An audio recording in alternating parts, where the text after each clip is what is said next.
Yourself, just be. Mm-hmm. Hello. Hello, hello, hello. Hello, hello. Oh, I'm not even done. I'm not. I have like two out of five deck shuffle. Hi, hello, what's up? How's it going? Welcome to this place where we do different stuff nearly every time. Well, there are no plans. I admit my shortcoming of being easily sidetracked and distracted, but I just have to trust that, whatever comes out is supposed to.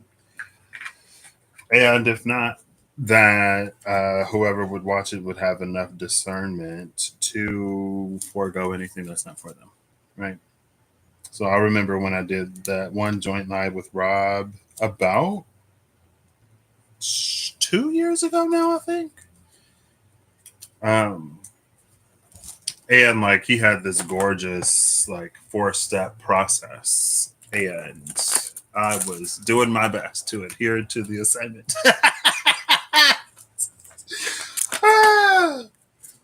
But I have a goal in mind today that I would very much so love to stick to. Justice. Interesting. How is this going to work? So what I'm going to do is I'm going to pull a... Oh, now it's at the cut. Justice in the Hermit. XIIX. Interesting. Because it's XIIX, there are either two magicians in the middle of two wheels of fortune, or there is a high priestess in the middle of a wheel of fortune, or both. There are two wheels of fortune, and then there are two magicians, and maybe the two magicians effectively operate as a high priestess.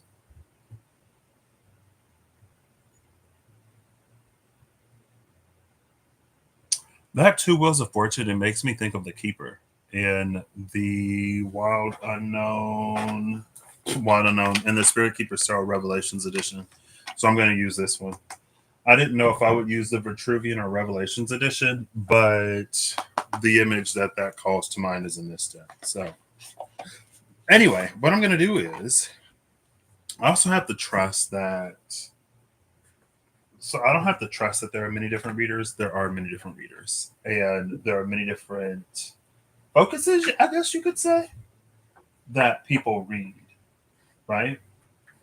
And so whoever this resonates for, in whatever way, it will be something for them, right? So what I'm going to do is I had this idea yesterday about an alchemical process that's happening, right? Kind of, sort of. What I'm going to do is I'm going to pull Clean Flip or Clean Fall, hopefully one, two at the most, Wild Unknown Alchemy, right? And then I'm going to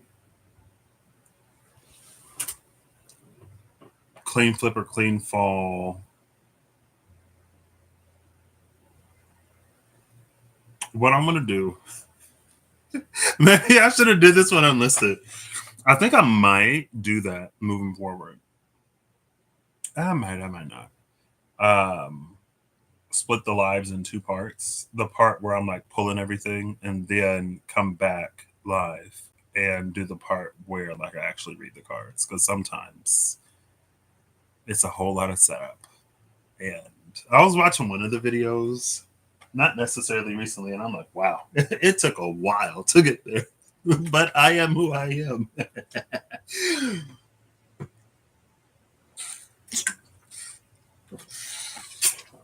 Interesting. Anyway, so it's an alchemy.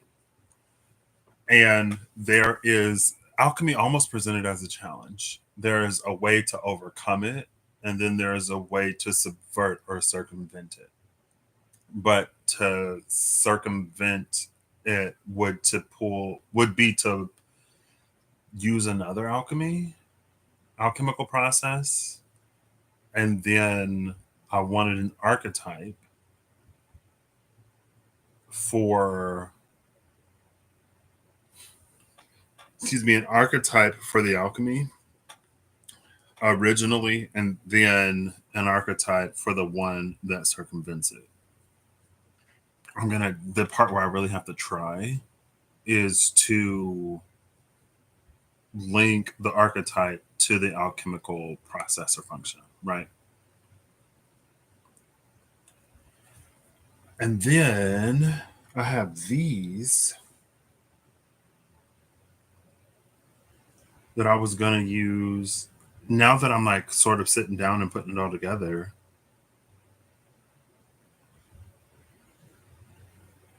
I was going to use the SKT. I had this idea today to pull before and after, I guess, the deck dungeon challenge. So I'm going to use the deck dungeon challenge too, which is the Fable Maker's animated tarot. And oh, look, it's right there. Cool. The Hangman and the Five of Pentacles, Five of Orbs, the Vagabond, the Keeper, and the Outlaw.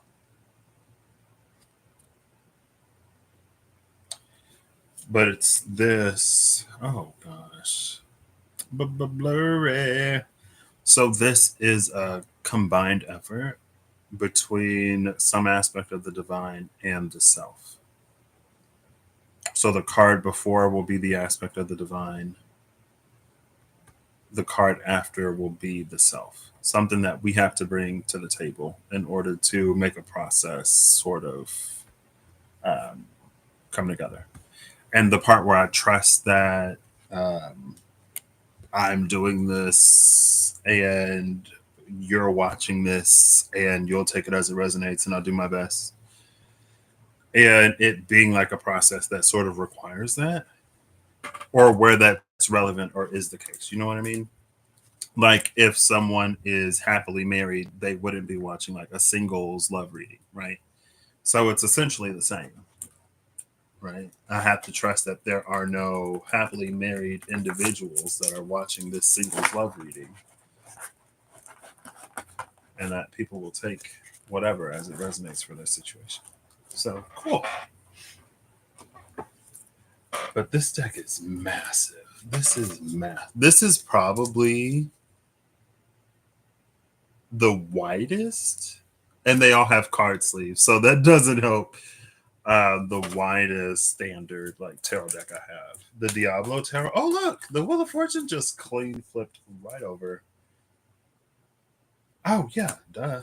I had focused the camera and I didn't even show you the Tower and the Queen of Wands is at the Sun, the Queen of Wands, and the Tower at the bottom of the deck. Interesting. Because the Queen of Wands is a solar energy. I don't know what to call her or refer to her as.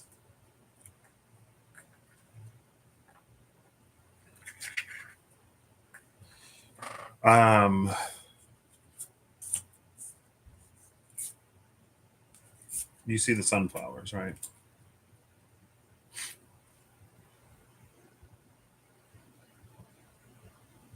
Just as the sun is the source of light for the sunflowers, the Queen of Wands is the source of light for that sunflower. And you can see her life force sort of like flaring.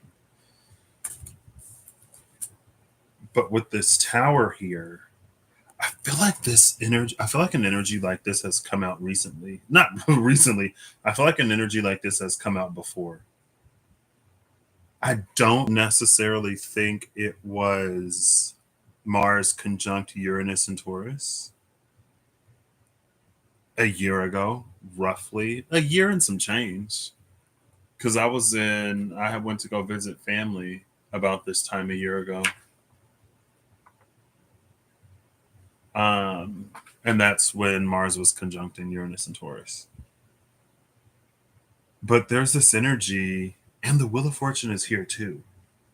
It's like as something passes from, yeah, as something passes from a solar grid to a personal grid, there's like this tower energy, meaning something that's primarily externally fueled as it is internally source driven, motivated, projected. There's like this tower energy of like something disconnecting from one thing, almost leaving a void, and then it reconnecting to something else. I thought that was my grandma for a second. I was gonna call her. I was gonna ask her if she's gonna run around. I was gonna run around with my grandma, but I was like, I don't want to go. Right, and like again, the Wheel of Fortune was the clean flip out because of how I have these set up. There's one card and then three cards, right? There's one card and then three cards under it. So the Wheel of Fortune is directly over this Queen of Wands. And then on either side is the Sun and the Tower. The Tower is Mars, the Sun is Leo. Mars. Oh, I know I grabbed my iPad for a reason. I was like, I'm not gonna like look at the transits, but if I have the thought to grab it, I'm gonna just grab it. Better to have it and not need it than need it and not have it. Mars is in Virgo. Mercury is in Leo. Mercury just entered Leo not too long ago, which means that Mercury is gonna retrograde probably within a month.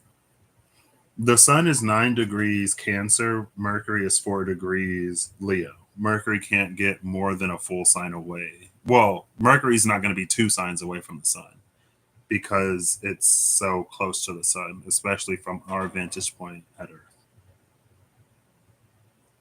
And that's almost a full thing right there. In 2 weeks and 3 days, Mercury's going to retrograde. Cool. Well, it's going to station retrograde. Got it. That's just one of those little astrology hacks. Also, interestingly enough, I noticed that the glyph for Lilith on Time Nomad has changed. Not Black Moon Lilith, but like the asteroid Lilith. Let me see if I can show you. It's like this now. What is this? Is that Pisces? Yep, that's Pisces. Asteroid 1181. Asteroid Lilith must not be confused with Black Moon Lilith. The Black Moon Lilith is a hypothetical point in the sky representing the second focus of the moon's orbit and therefore representing the hidden dark side of the human psyche. Asteroid Lilith is more about human potential, especially in female nativity. It represents the polarity between one being gifted and the incarnation of the gift in the physical reality. Whoa. The asteroid's pictogram represents both the piano keyboard and a hand.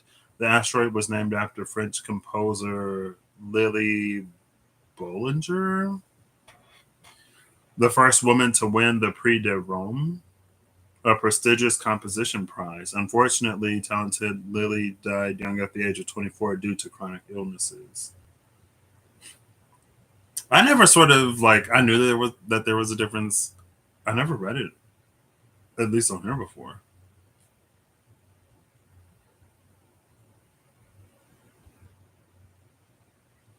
One represents the hidden dark side of the human psyche. The other is the polarity between one being gifted and the incarnation of the gift in physical reality. The polarity between one being gifted and the incarnation of the gift almost feels like it ties to the one reading recently ish, where lightning the giver and the demiurge came out, and it was that whole like what we do or what we give, what our purpose, mission, and function is on earth, like the fulfillment and what it does for us as we do it is one thing, but how it's received, perceived, and how its impact propagates throughout the world is like different. Almost like that. But anyway, I was on Time Nomad and I noticed that the glyph changed. I was like, when did that happen? You see that? Hold up, wait. There it is. You see that? You can't see it. There. That thing. Oh, there it goes. Because it used to be like Black Moon Lilith, but with I guess the Venus thingy under it. But all of a sudden, like one day it changed. I was like, whoa, what's that about? Anyway, see, this is like almost 20 minutes of me not even doing what I'm supposed to be doing, but it's fine. Because of the Mars and Leo. Anyway, this is Leo and Mars. It's interesting. No, it's not. Leo is strength. I was going to say it's interesting that the sun and the moon aren't the sun and the moon. The sun is the sun, but the moon is Pisces in tarot. So this is the sun and Mars, which makes sense, right? Because the sun is this external, I don't want to say power source, but it's the source of life on Earth, right? And then Mars is a planet of like personal ambition.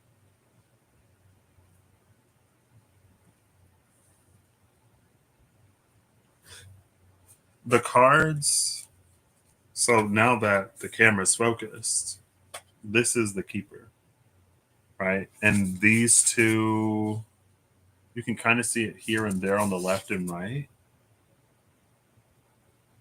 There you go.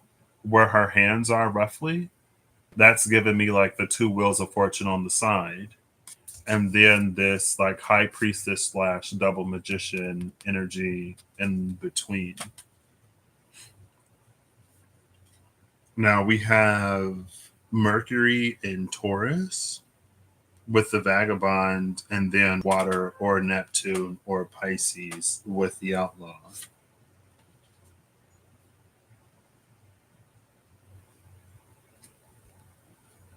Those are before and after. I wasn't necessarily looking before and after, but you know, why not?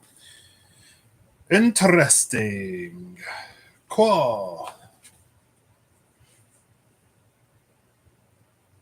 But yeah, I'm pretty sure this energy came out. I'm not exactly sure. And the Queen of Wands actually came out in that Uranus Mars conjunction in Taurus. And here's Mercury in Taurus with the vagabond. So maybe that cements the tie back. I don't know. I wish I could like, I guess I could link it. I don't even, it's fine. Um, and this tower, it feels more external than internal, right? Like someone is, as this thing shifts from a greater cosmic external influence to a personal one, there is no discernible, like there is a discernible difference, especially in the amount of like personal attention, care, input, whatever. But it's like there is no personal perceivable lack of a thing.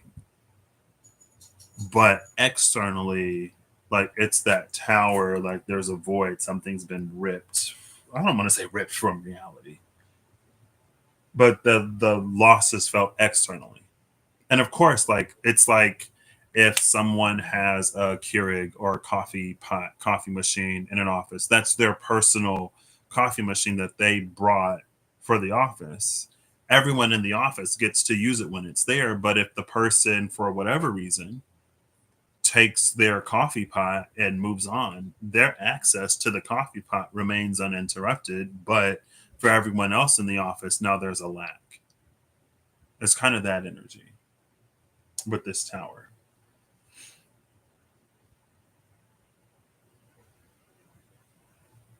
And what's also interesting is usually the Queen of Wands, even like in sharing occupies the position of the Queen of Wands in the Osho Zen Tarot. And I saw her recently. The creator was like the focus, but she was there. I don't know if I mentioned her, but she was like sitting at the bottom of the deck staring at me. Um, the deck was like bottom up, so technically sitting at the bottom of the deck, but face up anyway. Usually she's looking straight on, but this time she's looking to the side. And the cat is as well. Now the horse is facing the same direction, and they're both looking at this tower.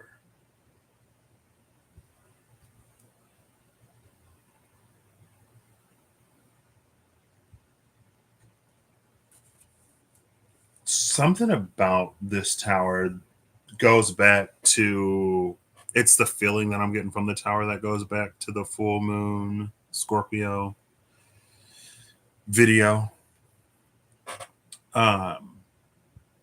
There's something about this tower energy where it feels like the safest place is actually inside the tower. Like you can see the fire at the top. I mean, I guess as long as you're not on the roof of the tower. But with all of this like lightning and with the fire raining down, it feels like, I don't know, this is weird. Not necessarily, but. And there was a truth that was revealed in that full moon Scorpio.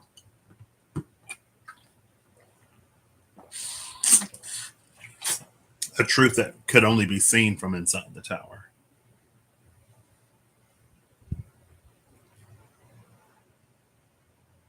And the tower affects the external world.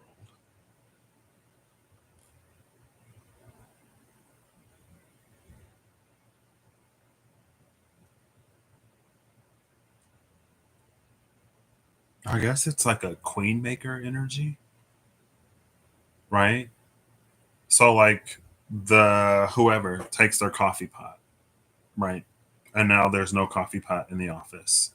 Now someone else can volunteer a coffee pot. The office can pull together and buy one. People can just bring their own coffee from outside. It's like in the absence of there being a coffee pot already there, there's an opportunity for someone else to provide what is missing.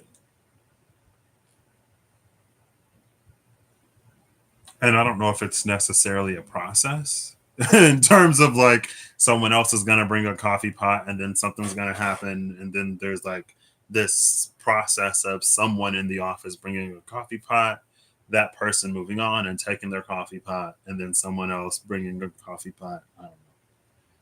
It's a metaphor. And I'm not even done shuffling these cards. The Conservator and the Hierophant. The Conservator in this deck in particular is interesting to me. Sun in Capricorn, Taurus, Mercury in Taurus, Mercury in Cancer.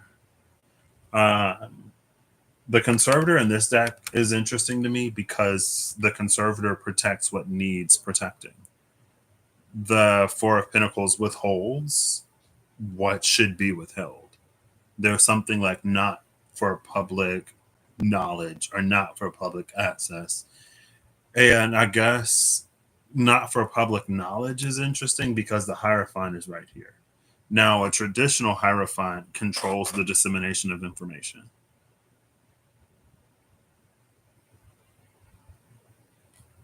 But a true Hierophant serves as an intermediary between divinity and man.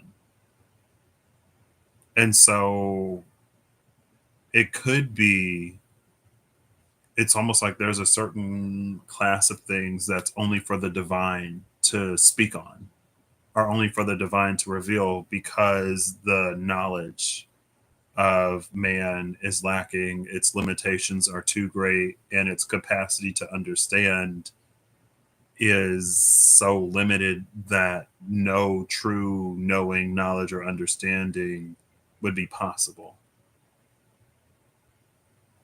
I mean, there's a lot of people, like, just because something is impossible for a human mind to comprehend, or difficult, we'll say difficult, just because something is from impossible to difficult for a human mind to comprehend does not mean that the human mind will not reach a conclusion. And like in this version, you see like angels painted on the rooftops in this sacred place. It's like the Hierophant gets you to the conservator, and then there's like this whole other process, girl. I don't know.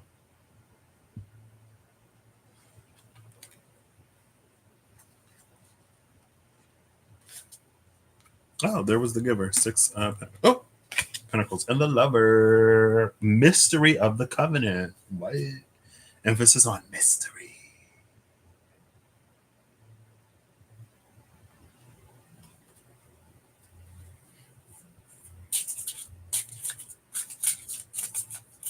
I'm just the dude that read cards. My brain operates in metaphor. Take it as it resonates. If it resonates, and if it don't resonate, don't take it. If it does resonate, apply a heaping amount of discernment to know how it more accurately, better resonates for you. Cool. Am I going to leave these out? No. Now it's like the Tower, the Queen of Wands, and the Sun. And the Queen of Wands is looking at the Sun, and the horse is looking to the child. Because I was gonna put the cards together to shuffle them back into the deck, and so it went from this to this. Meaning the Queen of Wands would be like almost like an Empress type energy, but like a stopgap, right? The Queen of Wands would be the vehicle through which something moves, right? So let's say the office is being renovated, right? It's being renovated, fumigated, whatever. So the person who owns the coffee pot takes the coffee pot home. The office is remodeled, renovated, fumigated, whatever. And then when the time is whatever, they bring the coffee pot back. Right? So if something, well, I guess that tower energy is there. It protects something safe while the larger external world is going through some kind of tower. Did I say protect something safe? Or did I say keep something safe?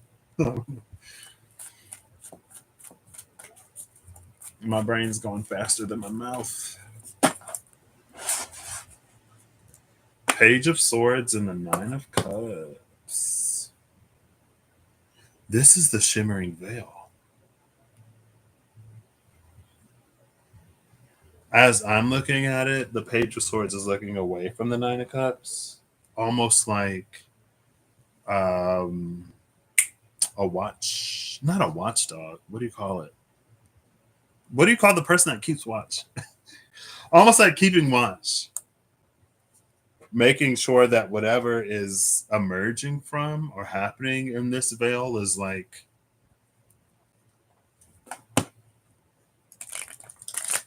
I don't know, it's kind of a magician, art of misdirection type of energy. Almost, but not necessarily.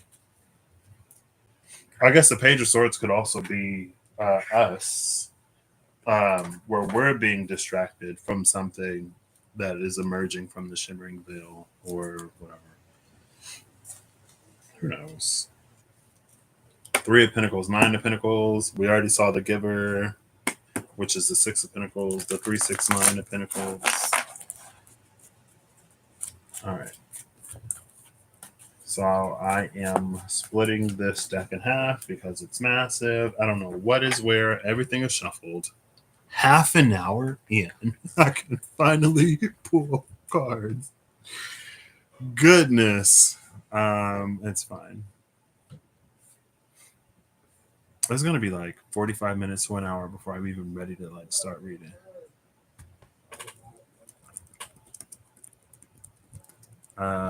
Pulling at like 30. Oh, I can see the time. Nice. 30:35. That's one thing I like about being on like my laptop when I go live, because in real time I can edit and I can edit the description and include the timestamps, as long as there's no significant disturbance or delay between what the time here says and how it uploads, because sometimes it buffers or whatever, and the running time may be different than the upload time. Like that one time I was live for like 15 minutes. The timer was running for 15 minutes before it was like, you've been disconnected. And then after the video uploaded, after the live was over, I'm like, the last 15 minutes of this are gone. And it's typically like the meatier parts of the video, the part where I'm like, oh, like this is what's happening. This is what's going on. And then it's just like cut out. I'm like, okay, it's fine.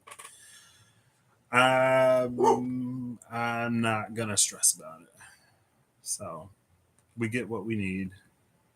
I just have to trust. Okay, cool. So we are starting with the alchemy that we are working on, facing, whatevering. Actually, let's see. I tried to somewhat delineate space. Oh, the joined one at the bottom. Cool. That's interesting. I don't know if we'll see the tower in this deck, but these snakes rising, the staff of, I was going to say the staff of Judah, the Caduceus, Abyssus, Abyssum, and Wokai. This is Venus in Cancer. Venus is currently in Taurus, about to head into Gemini. I don't think she's crossed over into Gemini yet, but it's possible. All right. What alchemy are we looking at?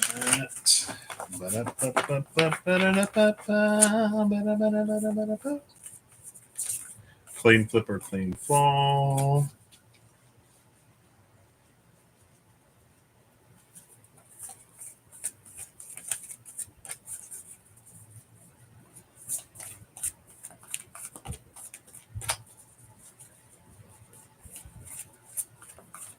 Two at the most.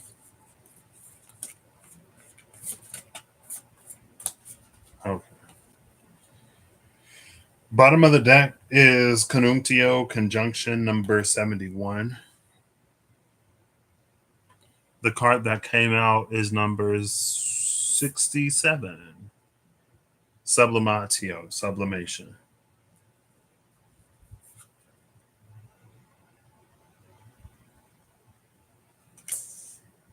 What's sublimation is the process of a solid going to a gas.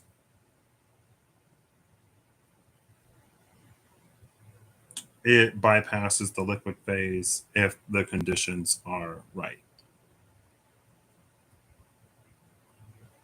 I forget what the opposite of sublimation is.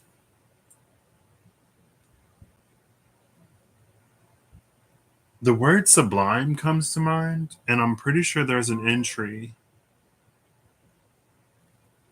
somewhere.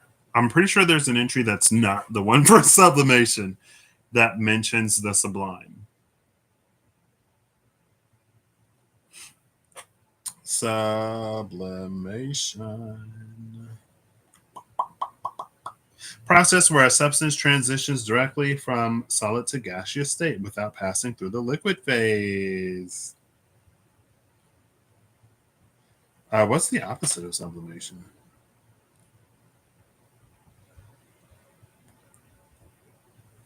Desublimation? Really? Really? That's sublimation defense mechanism. What the freak is that?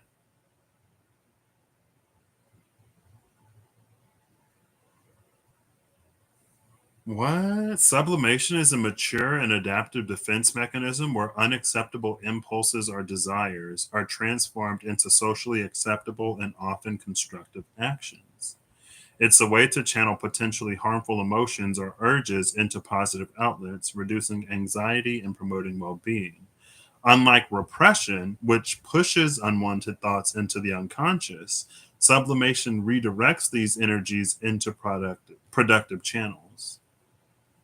Sigmund Freud, a key figure in psychoanalytic theory, considered sublimation a crucial concept in understanding human behavior.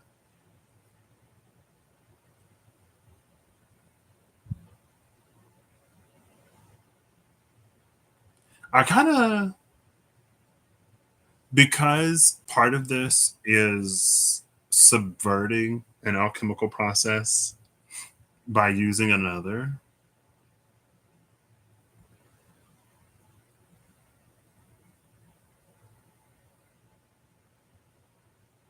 with this, it almost feels like that's the point. Like when I originally had the idea was like, again, like what alchemy are we in the process of doing right now? Blah blah blah. Like it's something I've done before. A deck dungeon challenge symbolizing like where are we struggling with this potentially, and like where is it going? But then I had the thought of like, well, what if we can't sort of overcome the alchemy because it's too difficult, it's too challenging, it's too hard, whatever. Like, is there another way to learn the same or a similar enough lesson without sort of going through this one?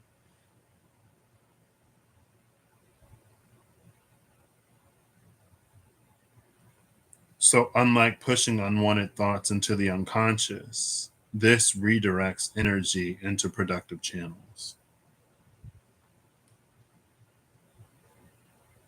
What else? I was just about to look at some. Oh, yeah, I texted myself, I think. I've been like doing that lately. Archetype to overcome, alchemy and archetype to subvert. So I'm gonna pull before and after question mark. Um, or am I gonna clean flip? I think I'm gonna clean flip it. Clean flip, clean fall. How do we? So to over. Oh, that was immediate. The nectar.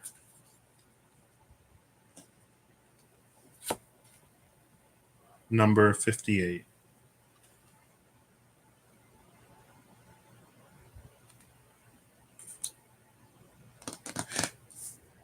I'm still gonna read it from the book.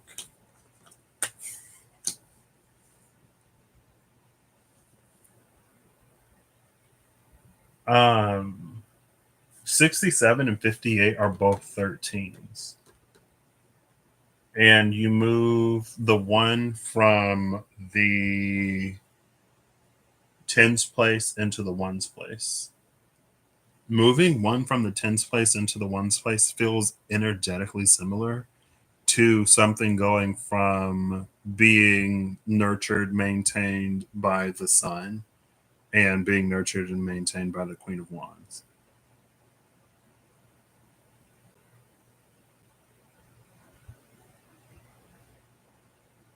The nectar is this sweetness, right? So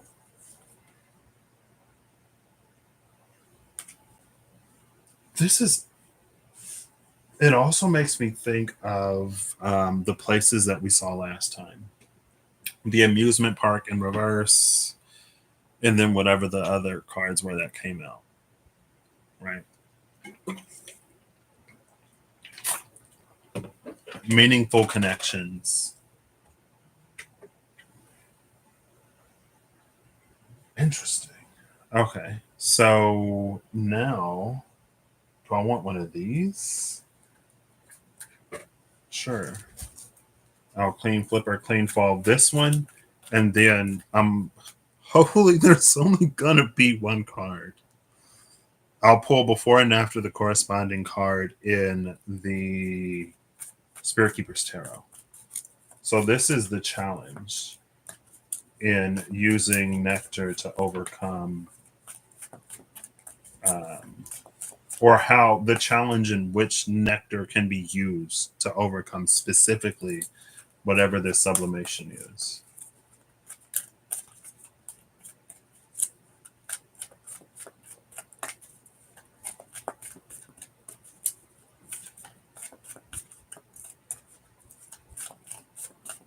I'll give it two more.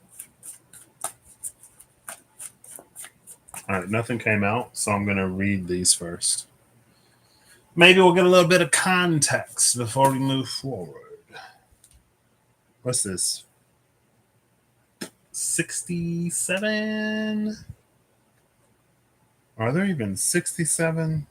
I'm at the end of the book.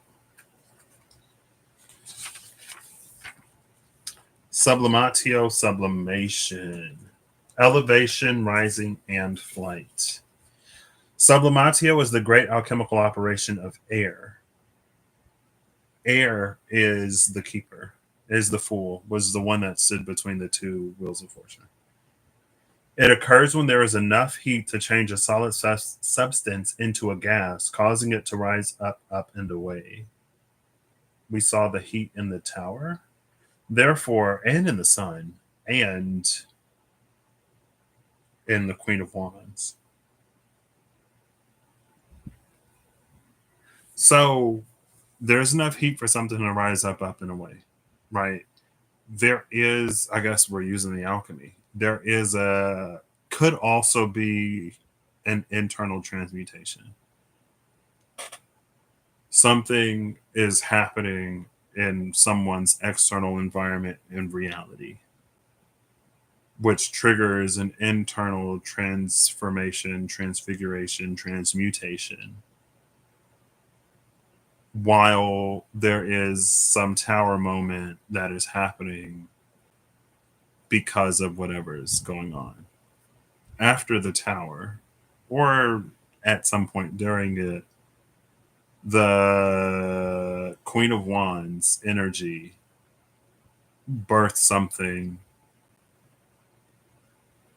into the world that settles it.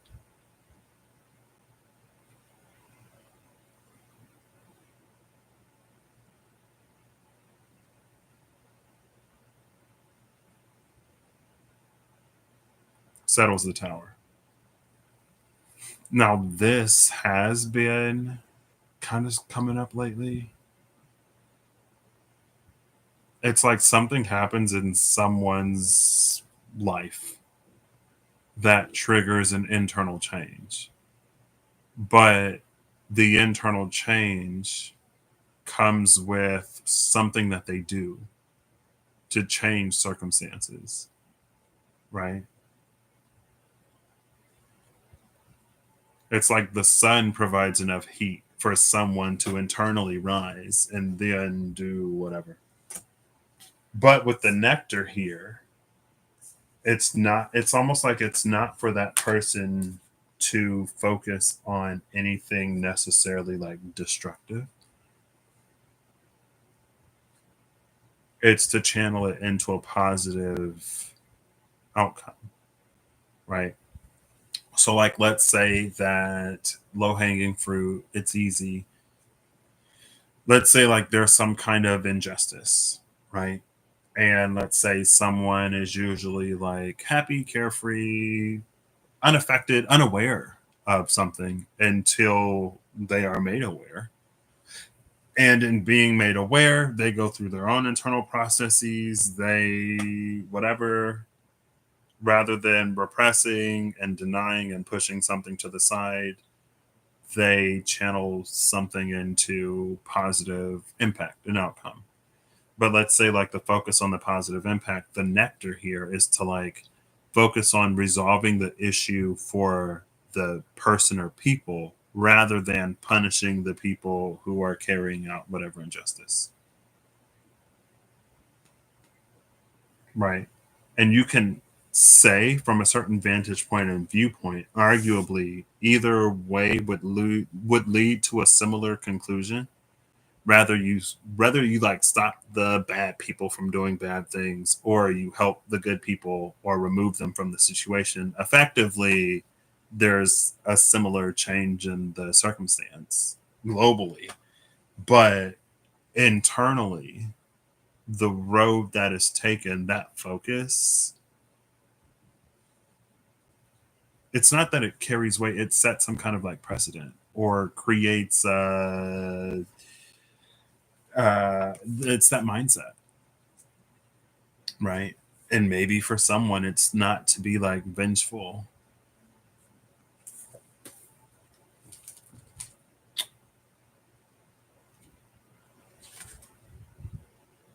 Love, divine union, and infinity is kind of, yeah.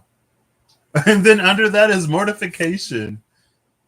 We are like at the end of the book and all of these. I mean, that's literally the last one. At the bottom of the deck is love, divine union, and infinity. And with the nectar being here, it's like, yeah, girl, like that's the point. Interesting. All right. So, therefore, when sublimation is present, there is an aspect of celebrated elevation, of ascending above and gaining a greater perspective. Birds in flight, mountain peaks, ladders, and balloons are all sublimatio images. As with all the operations, sublimatio has a shadow potential. Through ascension, there is a risk of separating from others, of sensing oneself higher or above. This risk is particularly great in spiritual traditions that offer a linear model of achievement. The divine alchemist rises humbly and supports the upliftment of others, always in touch with the cycle of humanity. Service is the natural balancing agent for sublimatio. It may be the next rung on your ladder. I didn't necessarily have to read. I mean, if it resonates, take it, because it could very much, very well be that. But because the nectar is here, I tend to interpret it more towards the whole like there are more than one way. There is more than one way to solve a problem, and sometimes the approach has as much or greater impact than the result.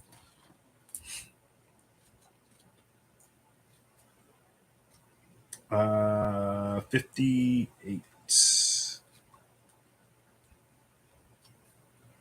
Hold up, wait. Yeah.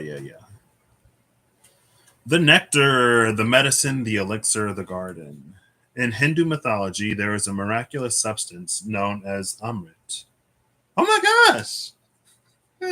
I'm listening to an audiobook right now. And in the audiobook that I'm listening to, there's a monster that it's a Naga Genesis egg. Something that consumes flesh and creates Nagas. It's like an apocalypse beast. So, if left to its own devices, the entire population of the planet will be like snake people. They'll all be consumed. Um, and then there's a Garuda that fights the Naga, and Amrita and the Gourd is in there. I was like, oh my gosh, literally just listened to this, just heard this. Crazy. Or nectar, a miraculous substance known as nectar that contains infinite healing power. This golden nectar or sacred elixir is the drink of immortality, and, like its sister substance, soma, is known to activate subtle intelligent forces that ease the mind, body, and spirit. Though esoteric, these images lead us to the central energy of this archetype, the sweet, potent, heavenly essence that lubricates our spirit back to life. The Nectar card calls us to identify and relish in places, practices, people, and activities that regenerate and heal. Medicine is needed, and it comes in subtle form that you may be overlooking. Seek the most sensuous, fragrant flower in the garden you have forgotten. Don't underestimate this remedy. It is said when someone has activated this substance within, it is reflected in their shimmering eyes. Interesting. So yeah, in that metaphor, it's to choose the regenerative healing power rather than the destructive retributive one. Okay. I was about to. It's fine. I was about to say, oh, I can tell Mercury is about to retrograde because my tongue is tying, but my Mercury is natally retrograde in the 12th house in Pisces, so it's a triple E, just WTF Mercury, but I love it. Okay, so the challenge is this is so interesting, especially because of the last reading. I'm pretty sure it was the last one where it was the whole laughter and thrills not necessarily always being the best medicine. It's a good medicine. In some cases, scenario situations, it is the best, but it's not necessarily universally the best. And part of meaningful engagement was to assess the situation and the needs of whoever is being affected and impacted. And there is a meaningful, healing, uplifting way to engage a situation that's not necessarily just to bring like joy and laughter. Maybe sometimes it's that comforting presence that will at some point naturally ease into or evolve into like a laughter.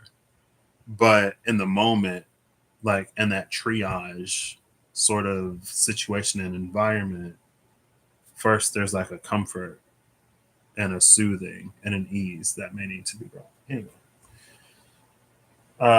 Cool. Who is this for? The magician at the bottom of the deck. The magician, the two magicians that stand between the wheels of fortune. Oh. The 10 of coins. Bottom of the deck is the Queen of Chalices. Queen of Cups is our personal intuition. She's pre-high priestess energy with the two magicians. Love it. The 10 of coins, I was literally thinking about like, what if a coins card comes out? Because the challenge of all the coins cards is to receive. Because it's the 10 of coins, though,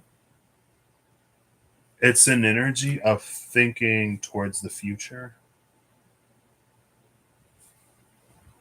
Right? Like in a moment of desperation, fear, aggravation, when the desire for like retribution and a kind of vengeance is the strongest and most immediate to access or reach for.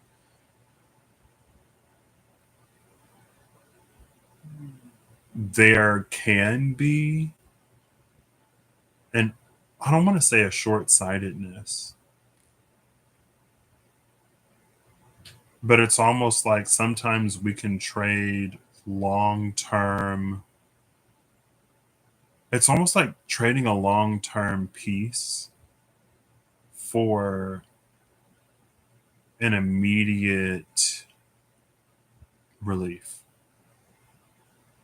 Right? Especially for things that are like pendulous in nature. You don't necessarily want to just go from one extreme to the other. Because when that happens, there's always the chance, the possibility that it'll just swing back. And so, again, it may be good in the immediate to short term, but in the long term, like what legacy does that sort of like leave? What state does it leave the world in? And the world can be not even like the world at large, but someone's like personal life and progeny.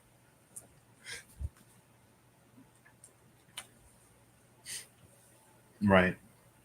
It's like inheriting blood feuds rather than peace. But that's why like Nectar is here.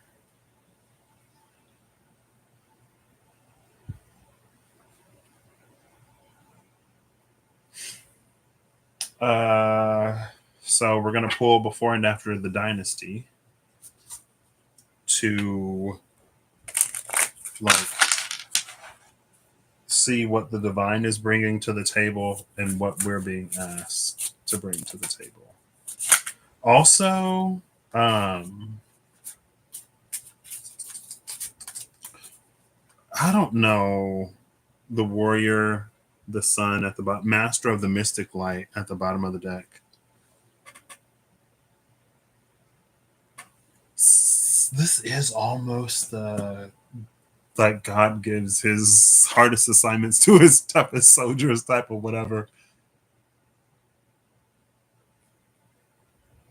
Because this like sort of long term thinking is what we're being asked to have. And it's not to dismiss the reality of the situation. It's not to, again, it's not to ignore it.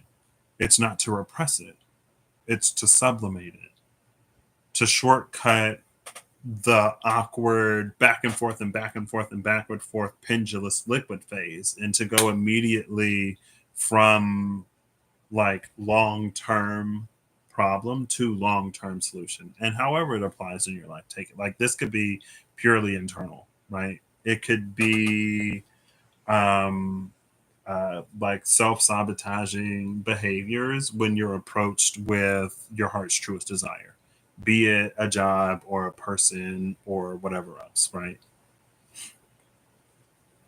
Maybe like you charge head first into it, but with like a sense of insecurity or lack that eventually causes you to overcompensate, which causes things to fall apart. And then it's like this whole cycle, right? Rather than just going from like having a desire to like comfortably living in that. The Ivory Shield flipped out. She fell out when I was shuffling, and she is the sanctum of the Immaculate, but she's also the Queen of Cups. So we see her again. And it's the Revelations Ivory Shield. And again, the bottom of the deck is the sun. We saw the sun. Um, yeah.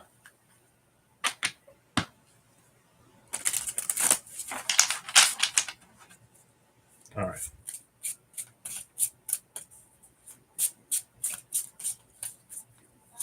Ooh. Now the Archangel Commander has flipped. He flipped over. It was like a clean flip, dirty fall situation. Angel of Storms and Battles. Bottom of the deck is the Hector, which is the Five of Swords. And under that is the Contender, the Five of Wands. Under that is the Erudite, which is the Hermit, Hermit of the Mysteries. Oh, yeah, with the Pendulum. I read the Kabbalion like a long time ago. I read a version of it that was on like Apple Books or whatever. And I don't know which law it was or what number it was, but there was a thing about the pendulum. Like if it goes one way, it's going to go the other way. But the trick of the Gnostics is to like basically rise above. And that's exactly what sublimation is, to rise above the swinging of these extremes of the pendulum. But when I first read it, my interpretation of it was like you ride the pendulum when it's swinging in the good direction, and then when it starts to swing in the bad direction, you rise above it. So that you're on the ride for the good and then you rise above the bad. But this is almost to like rise above the entirety of the situation. All right, we're looking before and after the dynasty. The hermit would have the wisdom to do that, where there are these competitions and battles and fights. It's almost like this is for me. This is not dangerous or tricky territory, but it's maybe with the sublimation, it is kind of a fine line. Where do you draw the line between repressing something and channeling something into a positive medium? Because like you could try to, and again, it's that whole like laughter and thrills thing with the amusement park that was in reverse. It's like if something naturally lightens up to the point of laughter, that's one thing. But to force and interject laughter and levity into a situation to try to immediately bypass the challenging, difficult stuff, not necessarily always effective. That's what causes these cycles and these pendulous swings from one thing to the next. Um,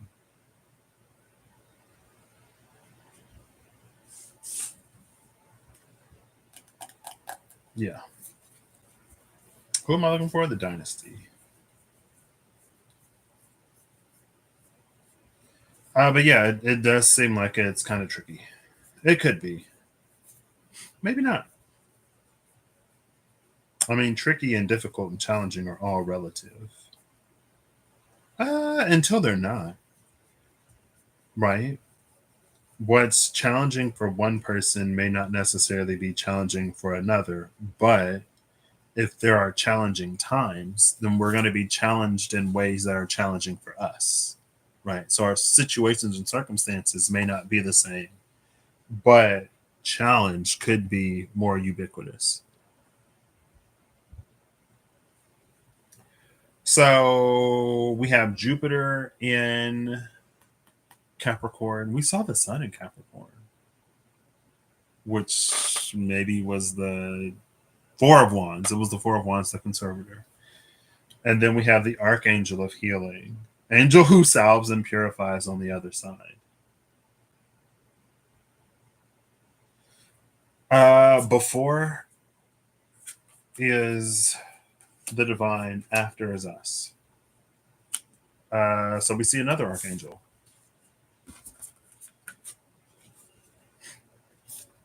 I was gonna title this like angels archetypes in alchemy, but I'm not using a specifically angel deck. But you know, there are like archangels in this, so like it works, and they're here. So cool. Maybe I will still title it that.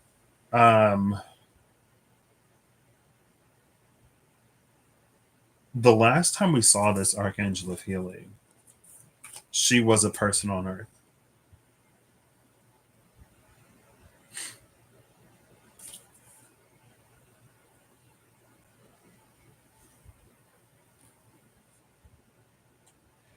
It's almost like there's a difference between having faith in God, a God, or the divine at large in general. There's a difference between having faith in the divine and having faith in humankind. And for some reason, it's at least beneficial to have faith in humankind. But to have faith in humankind, it requires humans, people, to step forward, be seen, and to do whatever, right? For those who have lost their faith in humankind, the restoration of that faith requires extraordinary people. And whoever could be in a circumstance and situation like this and be sublime in human form, but so sublime in human form that it actually impacts and affects the world outside of them,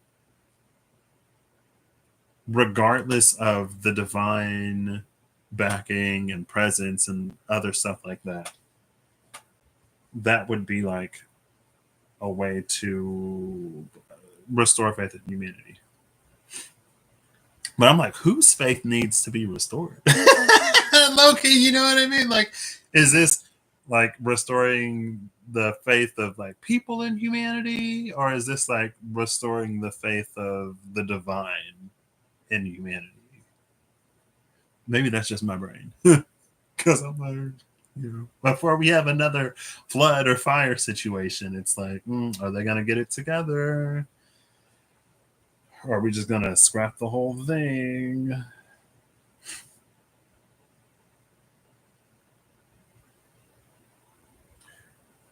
So, in the presence of the divine is this tension. The tension is, it's almost like it's being held, though. The rope is fraying. It's like down to the last twine. Or a few of the last ones. But it's not getting any worse. These two orbs aren't going to pull any farther apart. So it's almost like this is the high priestess that sits between those two wheels of fortune. And it actually makes me think of the Nocturne in the Vitruvian edition, because there's like the North Node world and the South Node world. And it's almost like they're about to pull apart. They're being held together by an Ouroboros. I'm going to pull before and after as further context clarification confirmation. Because why not? As the deck is, I'm just going to go from the bottom. There it is. We see the Hanged Man again. The Hanged Man again. The Outlaw. Cool. Love it. The Joyous One, Mars and Pisces, 10 of Cups, and the Outlaw flank these two. And so in this one, you can see there's like the North Node, Wheel of Fortune, World, and then there's the South Node one.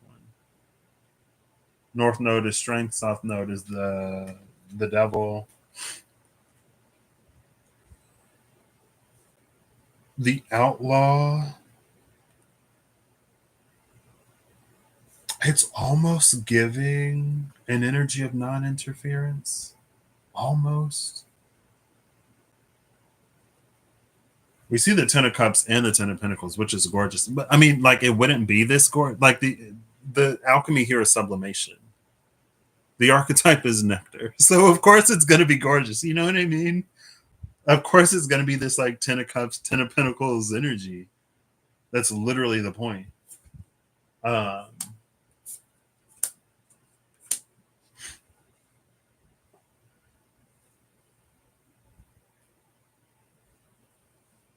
It's fine.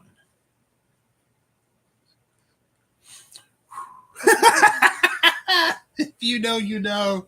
If you know, you know. Yeah. Oh, the Nectar was also healing. Archangel of Healing.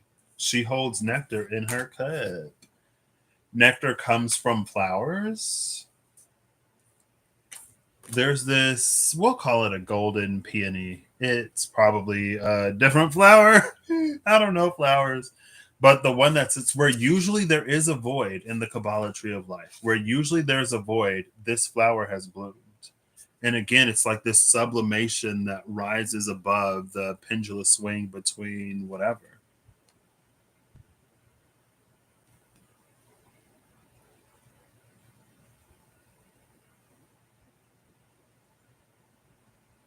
And so the Archangel of Healing collects that nectar and distributes it.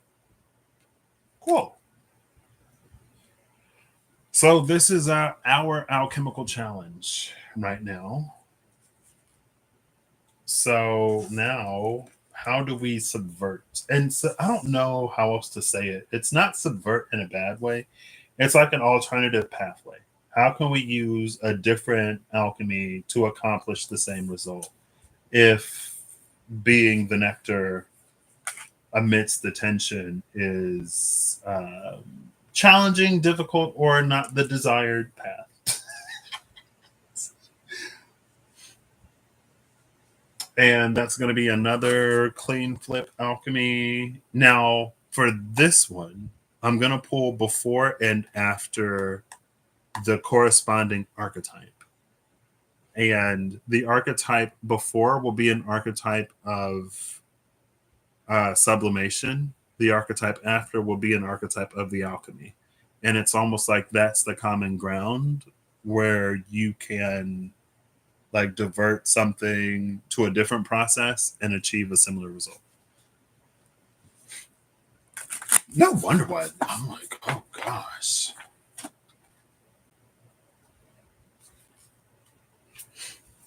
Cool. Let's see. Clean flip or clean fall. And here we go. I kind of got to go to the restroom. I'm going to go to the restroom really quick before I do this so I don't have to get up in the middle of it. Bear with me. I will not forget to unmute.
Okay, I have unmuted. I had to like remind myself. This tension, and it's interesting again that I was led, guided towards visually led, guided towards more than visually led, guided towards the Revelations edition because this feels like the High Priestess that sits between the two wheels of fortune, one of the sun, one of the moon. The one who like maintains the tension and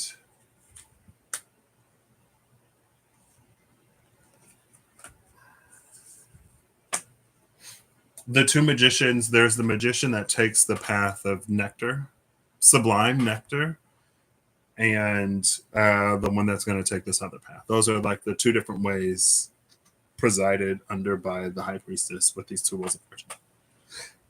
North Node world, South Node world, sun, moon, And I feel like there's a question of like divine intervention. And maybe it's because it would almost be more interference in this case. Right. Or it's like maintaining the tension is intervention enough. Because if things were to snap and break, then they'd be much worse, you know? Oh, that was the dirtiest, almost flip fall. But like it just made a lot of noise and nothing happened. Maybe that in and of itself, like we're not looking for bluster in this subversion, right? Okay, clean flip or clean fall. This card is sticking out. The Peacock's Tail, Kata Pavanis, 55. I'm not going to take it. But it was like so I was like, what are you? I mean, it could come out, you know. If you know how cards work, you know how cards work. I mean, we literally saw it earlier. Some card came out and I put it back and then it came back out, I think. Oh gosh. It has fallen on the floor. Bottom of the decks is Rex Marinus, number 49, the Drowned King.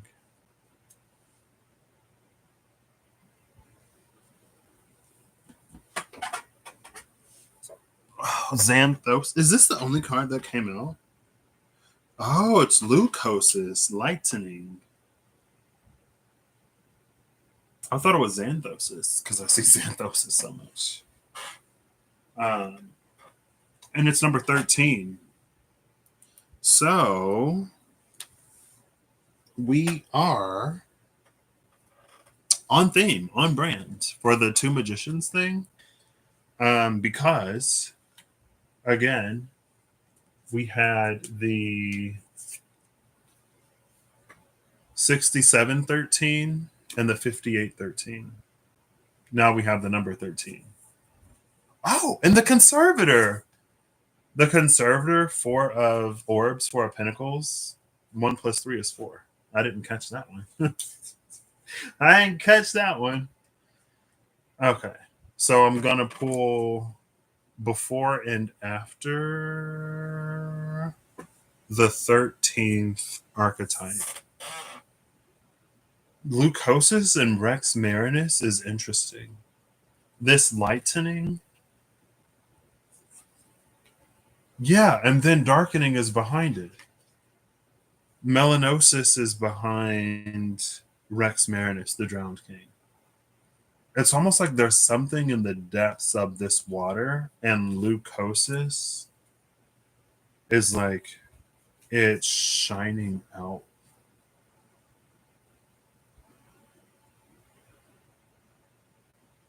This almost feels like it plays on maybe more Dark Moon Lilith than the Lilith. Like maybe the one before was more Lilith. The bridge between potential and the manifestation of that potential. And this is more like Dark Moon Lilith, the hidden side of the human psyche, but not hidden as in dark, almost like hidden as in divine.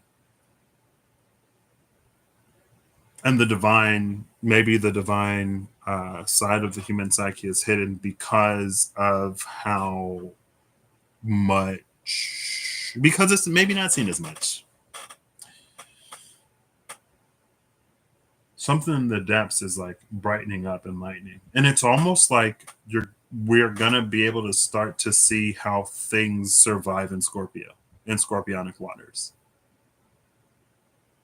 Or in any environment that thrives outside of the presence of sunlight. And we did see that Queen of Wands.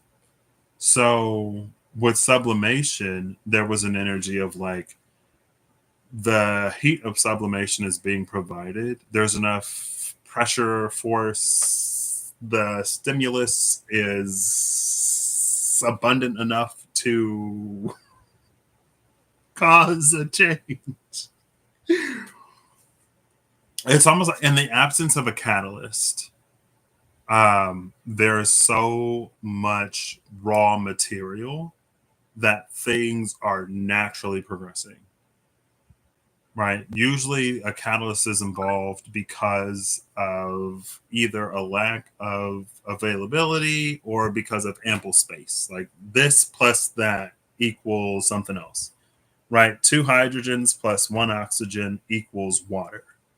But if in the entirety of the cosmos, you only have two hydrogen atoms and one oxygen atom, what are the chances that in all of creation, they're all three going to be in the same place at the same time? Not very high. But with a catalyst, it's like you draw them in together so that they're all present and the thing happens. With sublimation, it's almost like it's like an abundance of hydrogens and oxygens that is like universal. So it becomes much more likely that the thing will happen without the catalyst drawing them in and strongly encouraging the interaction. Anyway, yeah, that was the sublimation to get the Queen of Wands to birth something amidst the tower. But it's almost like with the lightening of leucosis, there are Queens of Wands that already have a thing to birth. And now they're like releasing it upon the world. And the least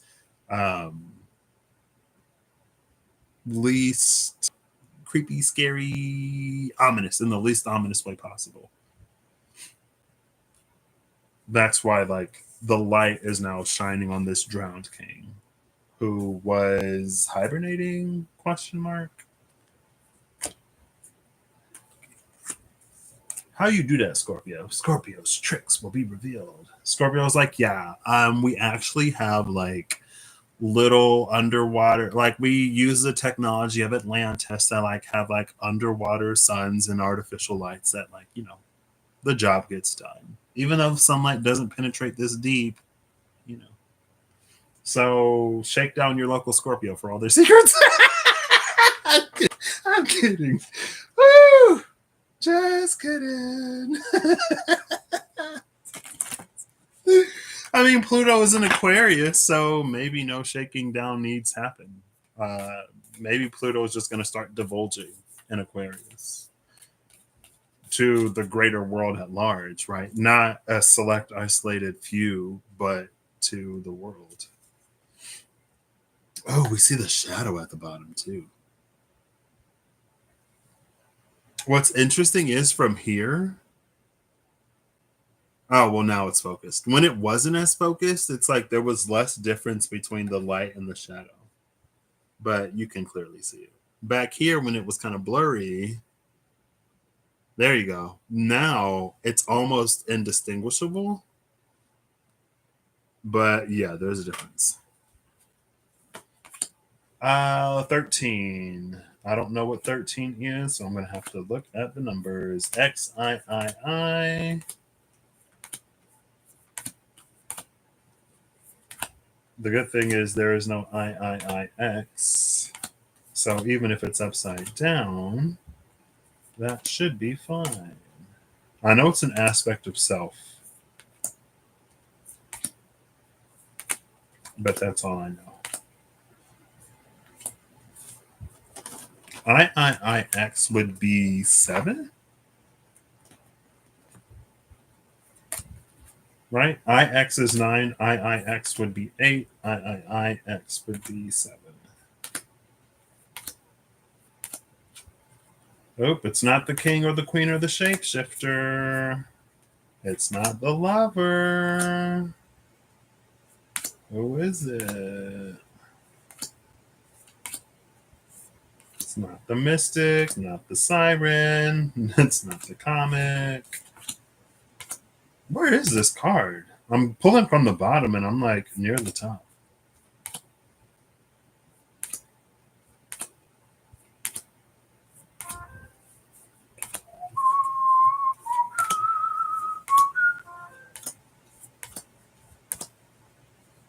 It's the crone. Of course, it's the crone. If we're talking about drowned kings that are stirring out of their hibernation, if we're talking about freaking revealing the secrets of Scorpio, who else would it be? What other aspect of the self would it be? We've seen this card recently. Oh my gosh. Cool. Interesting. Interesting. We have a metaphor for nectar because, of course, we do. So it's the venom and the healer. The venom, the healer, and agape are the cards before the crone. Is it Shiva that transmutes? I know Zach, the Divine Phoenix Rising Tarot. I was like, I know his channel name. Where is it? He talks about it. He's probably the person I've heard talk about it the most. So when I say it to you, you know who I heard it from. Shiva transmits the venom into the nectar in his throat, which was not necessarily the inspiration, but something similar was happening here with the Archangel of Healing gathering the nectar from this golden peony that is supposed to be void in the Tree of Life, but it's not. Also, we saw the watchdog for whatever was revealed behind the shimmering veil. So it is almost a Gothel Rapunzel type Tangled situation. Maybe these flowers are on the other side of the shimmering veil, and the Archangel of Healing has a permit or permission to go on the other side, get the healing nectar, and then distribute and disseminate it, right? And the reason why watchdogs are necessary and permits are necessary is because of look at any kind of sacred medicine, especially those of like native populations. You know, the near extinction of sage and the overconsumption of like ayahuasca and how, you know, like quinoa. Look at how a capitalistic mindset can just like devastate resources, even in spiritual, high vibe, whatever communities and connotations.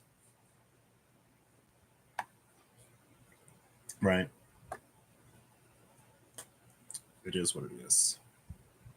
Um, so, yeah, that's why there is the watchdog on the other side of the veil. So we see it, the venom, the healer, and then agape. Agape is a card that we've been seeing a lot lately. And then after, it's Kairos. Kairos, mythic time, girl with the freak. It's better to just take the path of the nectar. That's my takeaway from this. I wouldn't expect subverting nectar to be easy, but that's fine. I kind of do want to put, maybe I'll just stack them.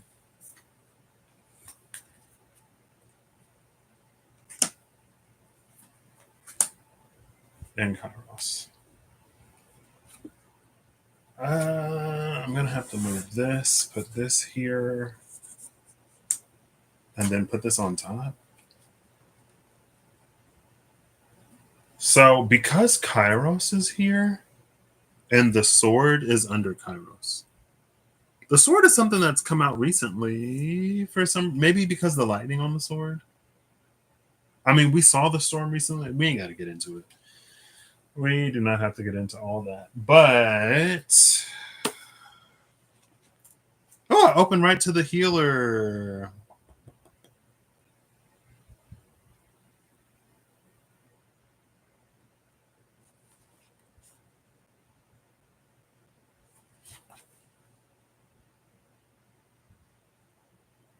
Maybe it's the venom. What's the number of the venom? I was trying to see if I can find it. I feel like it's like 50 something. 63 is the venom. Interesting number.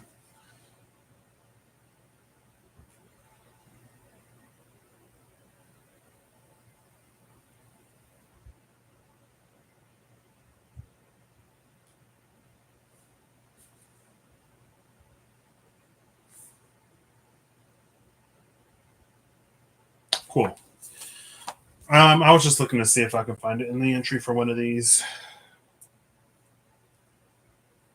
So the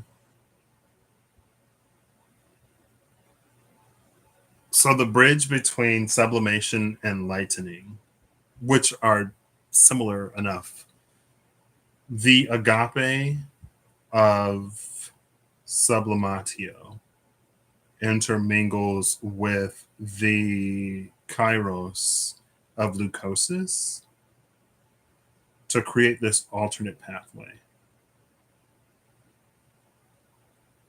I saw a few days ago, I've been seeing a lot of Neil deGrasse Tyson in the YouTube shorts I've been scrolling on, but there was a conversation he had with the other guy on his podcast. I'm so sorry to that man. On their podcast. I'm pretty sure they have a podcast because I've seen enough clips. But it was like, if you were a two-dimensional creature that was trapped in a box, how would you escape it? And they were like, if you draw a box on a piece of paper and you put a two-dimensional creature in there, you would just like step off the piece of paper and go on the other side. He was like, okay. So, we are three-dimensional creatures. If we were stuck in like a prison cell, how would we get out of it? Like, what's the fourth dimension that we could sort of use? And they said, the fourth dimension is time. So you could either go to a time before or after you were in the cell. And that specifically, like the time before or after, is like the kairos of this leucosis. So it's almost like this drowned king hasn't gone dark or dormant. It's just like it's stepped out of time. Cool. I'm just going to get all the cards. What is the challenge of this path besides feasibility?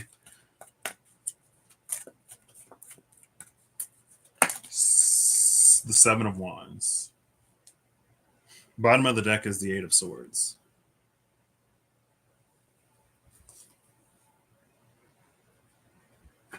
This is such an interesting combination of cards. The Seven of Wands and the Eight of Swords is an unseen force. And under this is the High Priestess, because I was expecting the High Priestess, but she's a boon. She's not a challenge. And there she is. Cool. So it's like there's a person that stands on the top of this hill. This is getting in the way. There's a person that sits at the top of the hill, stands at the top of the hill in a position of advantage in the Seven of Wands, right? It's almost like the person is there, but others can't see them. Again, it's like to be this unseen force.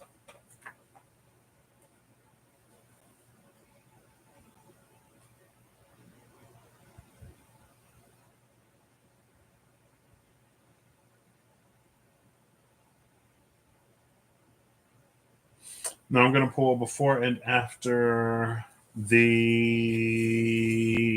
what's the Seven of Wands? I don't remember. Five of Wands, contender. Six of Wands, the champion. Seven of Wands, the dark horse. Literally, the dark horse, and it's like the dark drowned king. Cool. But we're like lightening the dark horse. I'm pretty sure it's the dark horse in both versions.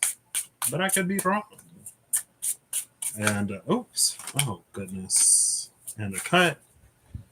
So we got some clarifiers, some voices that want to be heard. There's three of them. The Hierophant, which we've seen before, Master of the Arcanes. The Eminence, Venus in Virgo. And the Pugilist, Mercury in Sagittarius. Sorry, the Moon. The Moon in Sagittarius. The Hierophant, the Nine of Wands, and the Nine of Pentacles.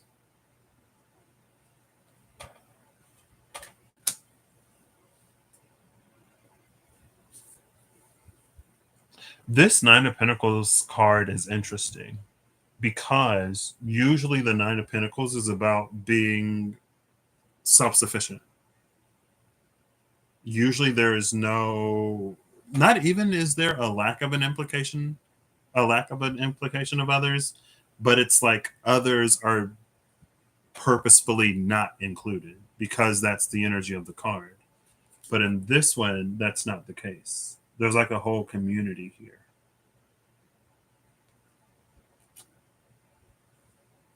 So I'm going to consult the LWB, the little white book, because there's some like diamonds in these little white books that they're different enough from the book of maps.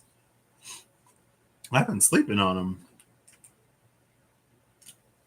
Eights. Oh, come on. Nines. The Eminence, Nine of Orbs. Everything is for the best in the best of all possible worlds. An aphorism from Voltaire. Everything is for the best in the best of all possible worlds. This is wild AF.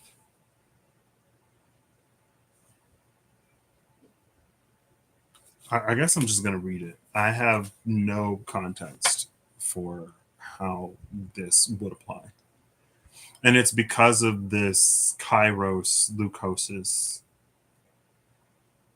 But it's like a time outside of time.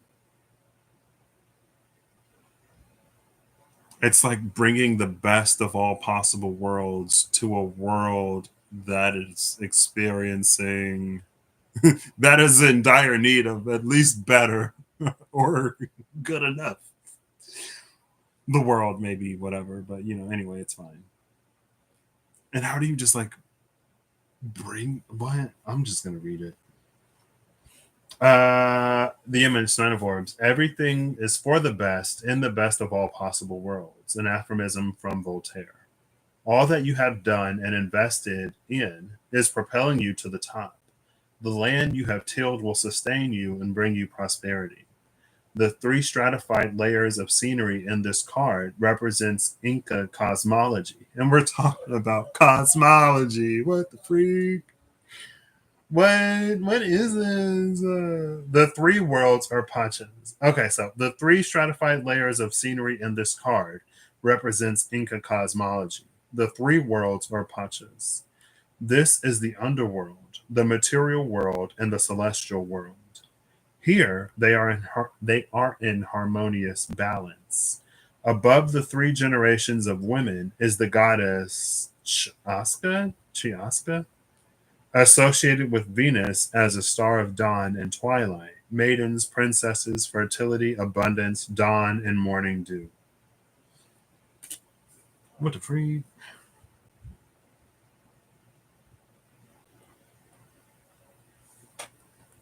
And of course, we have the Hierophant here because, why not? But the Hierophant in this deck is a Bodhisattva. Maitreya.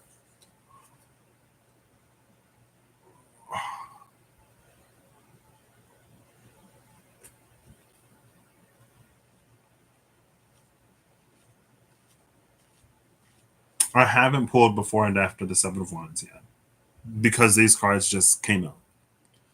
The deck is already shuffled. I'm ready to look from the bottom. I'm just like,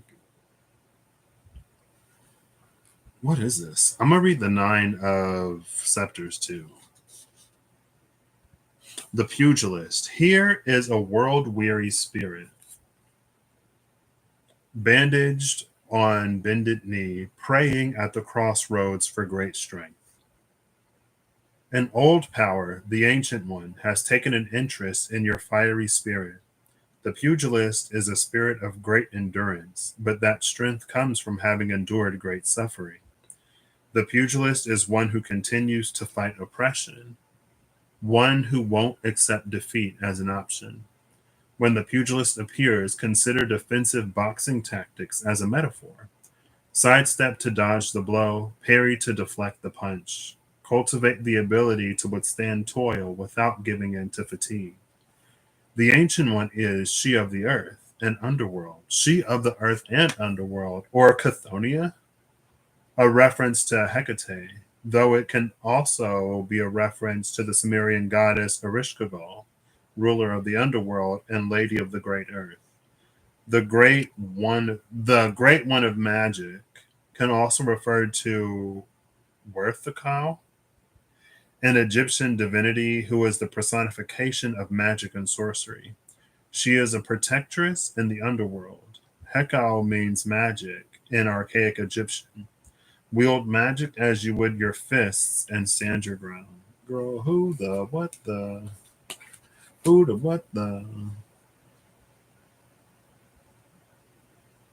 So on one side of the eminence is specifically a lot of imagery around the underworld and protectresses of the underworld. On the other side is the bridge between the material world and celestial, right? The Hierophant sits, in the image and general vibe of the Hierophant. The Hierophant sits between man and the divine, and then you have the underworld on the other side. Here in the middle, you see all three sort of come together. What the freak? I'm just like, what? Where are we going with this?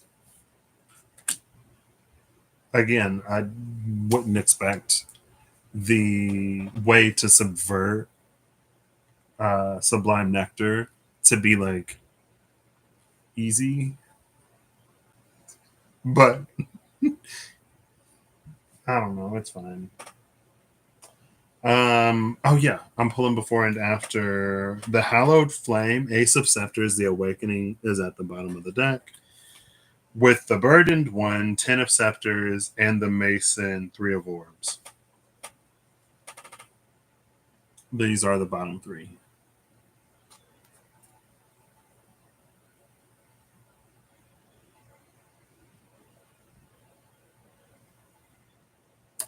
They're. I'm trying to think.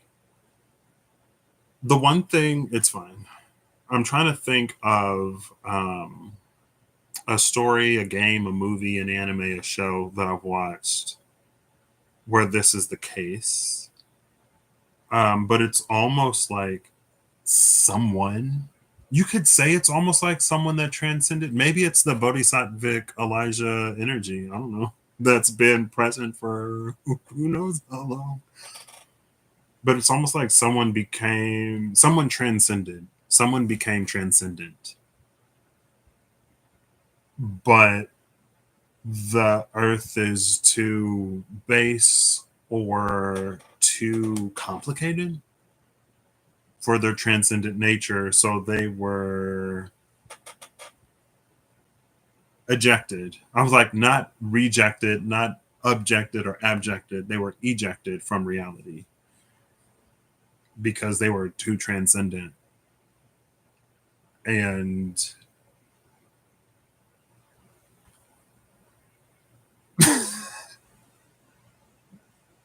they're coming back. I don't know. What the freak? So after these three, and it's almost like that was the burdened one. Someone became so awakened that not only were they burdened by reality, but they became a burden on reality. That came out recently. These cards came out together recently. And I think they were also at the bottom of the deck. It was a burden. It was like instead of reality being a burden on someone, someone was a burden on reality. Or it was like instead of the burden of whatever being like reality subjecting someone to that burden, someone was like subjecting reality to that burden. So I guess if you're talking about master manifestors and stuff like that, then it's this kind of energy, but like times whatever, that kind of energy, but like transcendent. I don't know.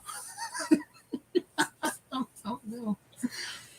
Under that is the memory keeper, the force, and the demiurge. The Six of Cups, strength, and the Four of Wands. But again, this demiurge is the one that can make reality as they desire it. We also see, not only do we see the lovers aren't on the table, but we did see the lovers. The Phoenix and the Dragon. This is like the baby Phoenix and the baby Dragon, but these flowers are the same as the flowers in the Void, where you can get that nectar, sublime nectar. And it's like, rather than it being this void space on the Ten of Pentacles, which is the reality of all realities, in the passage of time in reality, where there's only one, in this space that's usually supposed to be empty, there's like a whole bunch of them here. It's like they're native to this world, girl. Some folks are just built different, I guess.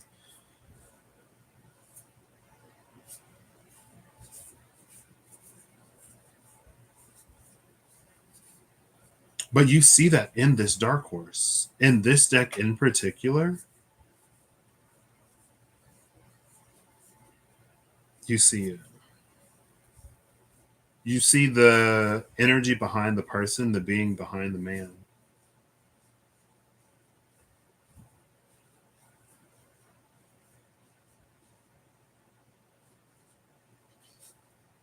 See, there's the lovers.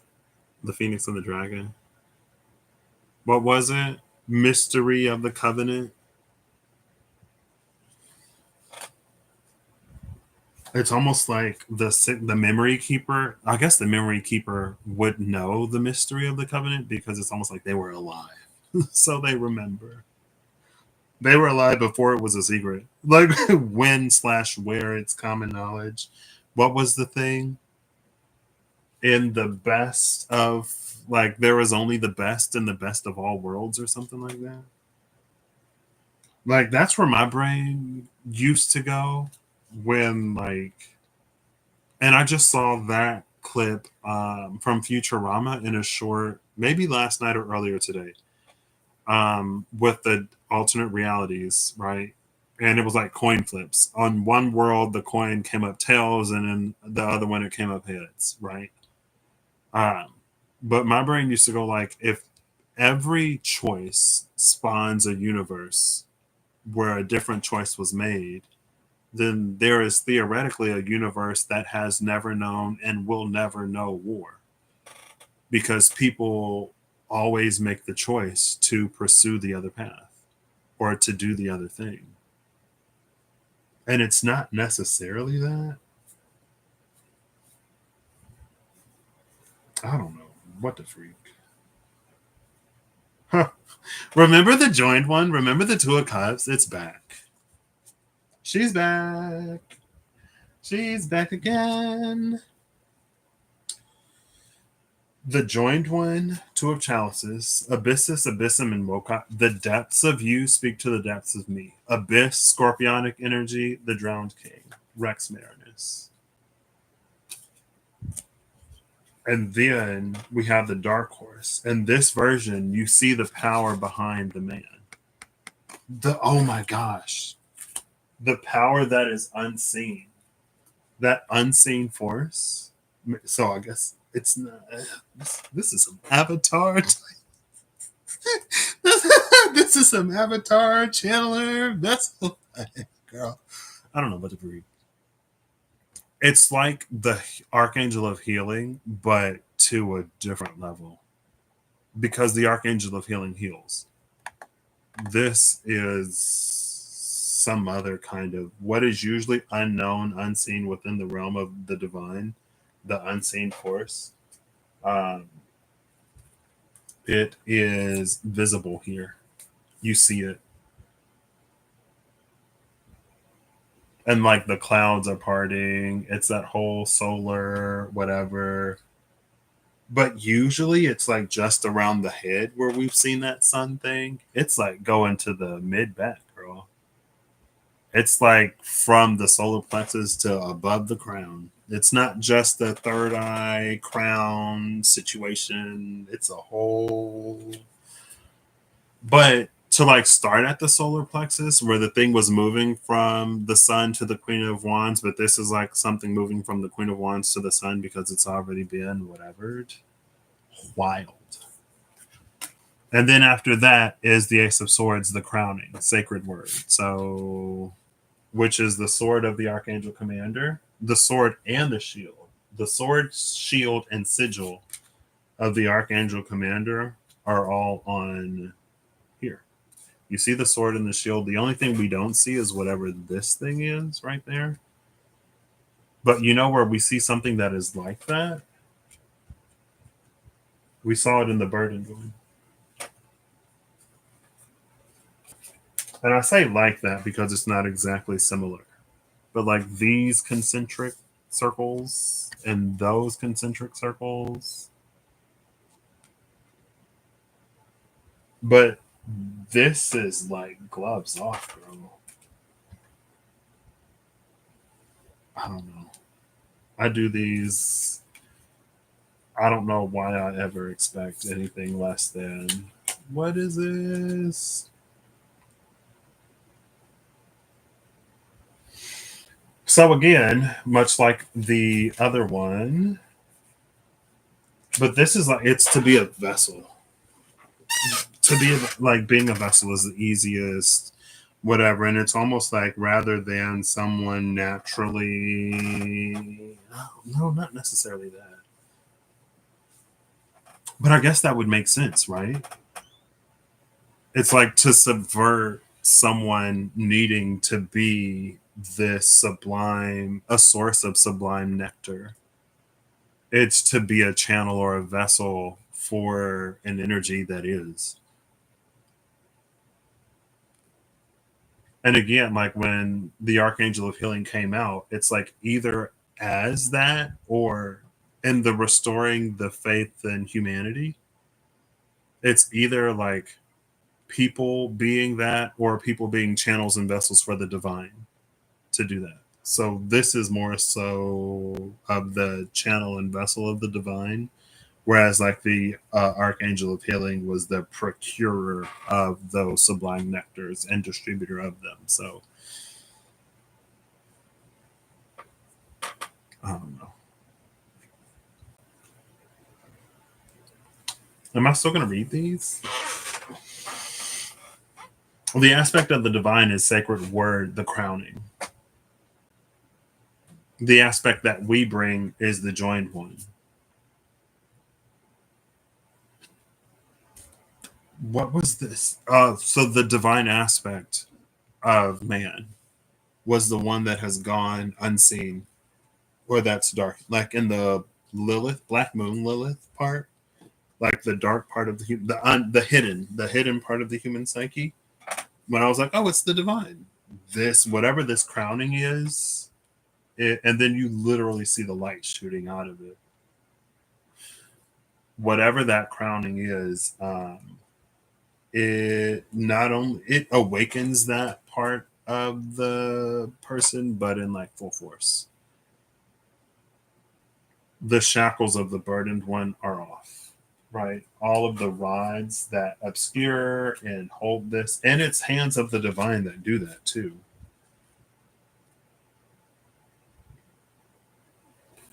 And when I personally look at Ace of Swords, there are a few cards that I look at in different decks to see whatever changes or differences. When I look at an Ace of Swords, I look at how far the crown is from like the hilt of the sword, because this is where we hold the sword. So if the crown is right here, it's practically in hand. If the crown is all the way up here or floating above the sword, it's like there's no practical sort of access, or there's less practical access because you don't hold the sword by the blade. You hold it down here. And I did it on the last one too. For comparison, I'll show you the dark horse. Oh, look, I didn't even have to go too far. And look, there's the lovers again, because why not? In the dark horse in the Vitruvian edition, you don't see anything but darkness. This is the drowned king, the hibernating, darkened, drowned king. This is the lightened, drowned king, where you can actually see the power and force behind it. Literally lightning, LOL. And it's between the shining winds, swirling gale, knight of swords, and the lovers.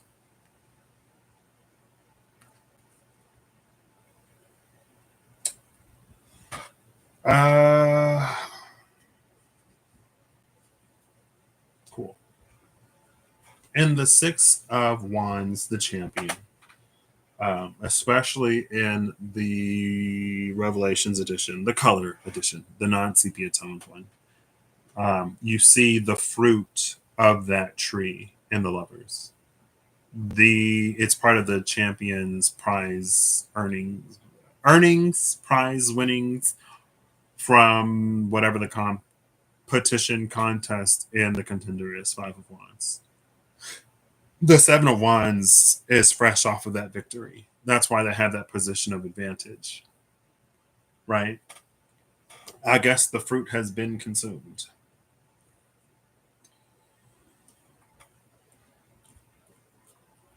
Cool. And maybe because we see this Nine of Pentacles between the Pugilist and the Hierophant, especially because of the Nine of Pentacles, every world is in alignment, in agreement, both the light and the dark. And maybe that's why like there was no differentiation between the light and the shadow, because they're both on the same page,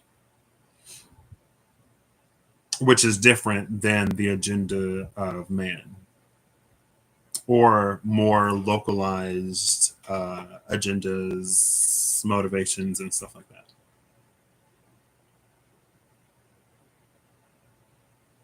Almost. Yeah.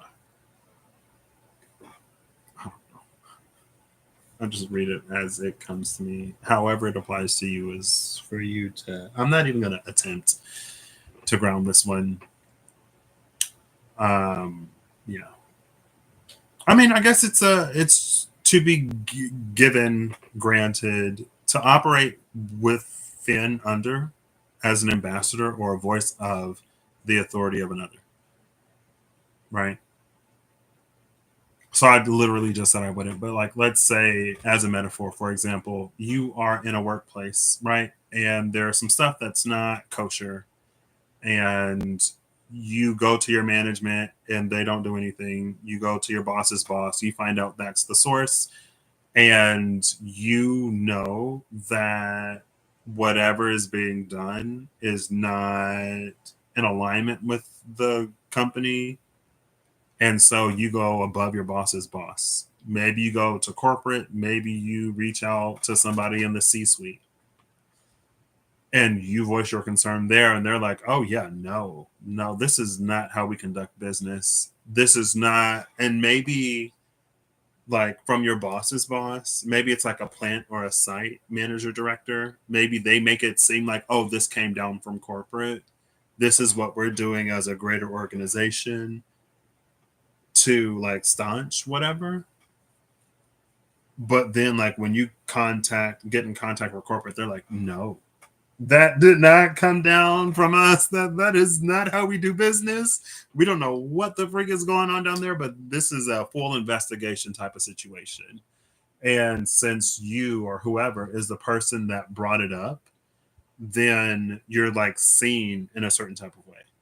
And so the authority of like corporate, you end up with in one way or another. You know what I mean?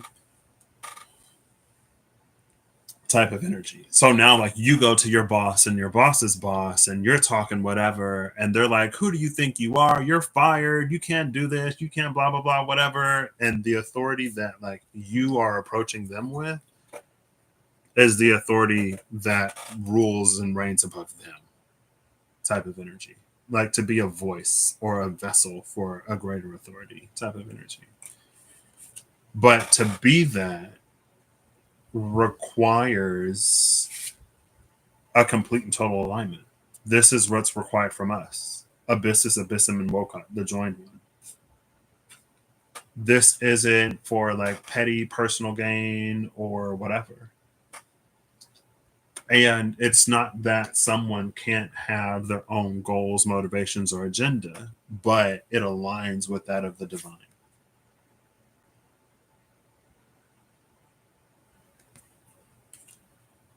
And that's why they're like, yeah, we'll crown you. Of course, girl.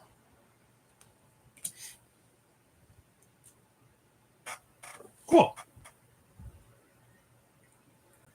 Am I going to read these? I will.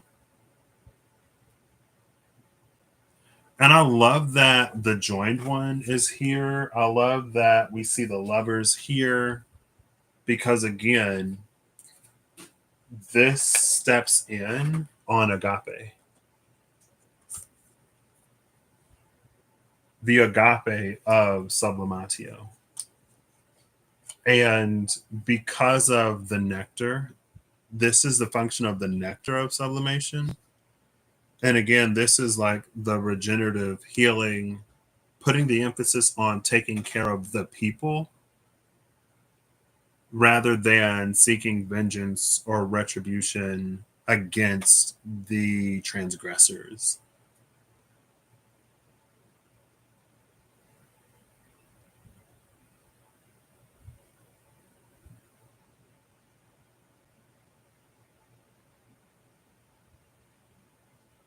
It's almost giving someone access to a power that they don't have yet.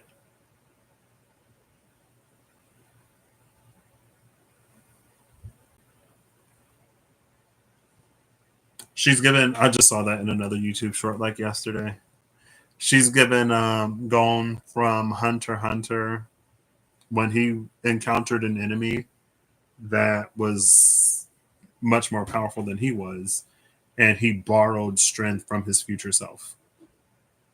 It wrecked his body afterwards because who he will be, he was not, and the strength that his body could contain and exercise, it his current body couldn't, take it. But he had that power long enough to take care of business. And then eventually he recovers. Not necessarily the whole recovery part of this is whatever. But that's this like time outside of time, kairos aspect of this leukosis. And who knows how long that process will be, right? Let's say that there is a bodhisattva or Elijah type person who will reach a certain aspect of transcendence at some point. It's like they can borrow their own transcendent strength. And it's because of a specific, particular like goal, purpose, or reason. That's why restrictions are unbound. And so the crone is the self. This is like a maiden borrowing the wisdom of the crone. Is that the secret of Scorpio?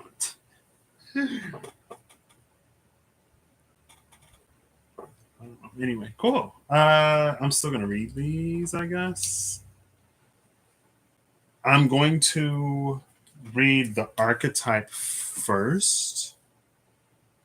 I'll read the tagline for the archetype, and then I'll read the alchemy, because it's like this specific archetype of this alchemy can like slide in wherever else.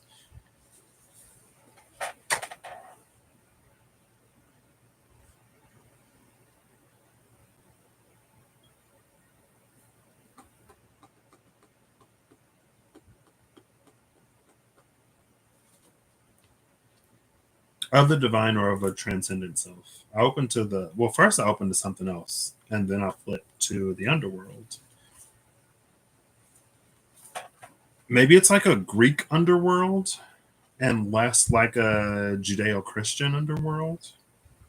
Meaning, in Greek, especially, I'll say Greco-Roman, in Greco-Roman cosmology, heaven, Tartarus, purgatory, limbo, they're all in the underworld. The fields of Elysium, it's in the underworld. It's just a different part of the underworld.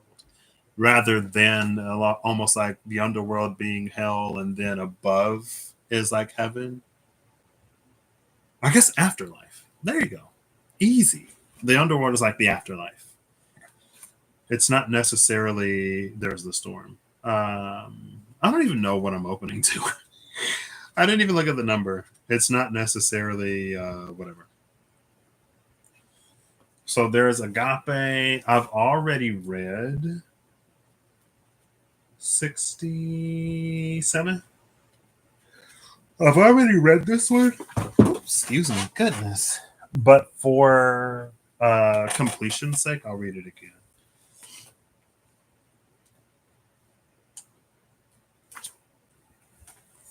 So we have the devotion and unconditional love of elevation, rising, and flight. What if instead of putting yourself at the center of your spiritual practice, you put God, goddess, or nature at the center? How would this change your approach? Such is the energy of agape. It is alive when we are in awe and wonder, our breath taken away by the sacred force that surrounds us and asks for nothing in return. This card can indicate a spiritual initiation that stretches your capacity to love and serve. You sense the earthly as the heavenly and vice versa. Such an initiatory moment can appear in any form, and like a healing balm to the modern soul, its effects last a lifetime.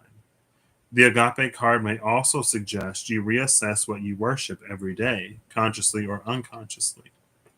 What are you elevating? Where does the sacred ladder you climb ultimately lead to? Not where are you elevating, with elevation being right here. Who waits? Cool, love it. This said, what did it say here? Here. Through ascension, there is a risk of separating from others, of sensing oneself higher or above. This risk is particularly great in spiritual traditions that offer a linear model of achievement, or maybe in a spiritual practice that puts oneself at the center rather than God, goddess, or nature. Anyway, the divine alchemist rises humbly and supports the upliftment of others, always in touch with the cycle of humanity. Service is the natural balancing agent for sublimatio. It may be the next rung on your ladder. So this being service as a balancing agent for one's elevation, being the next rung on someone's ladder, with the question of where does the sacred ladder you climb ultimately lead to. Both of them also mention a ladder. Agape also with, where was it?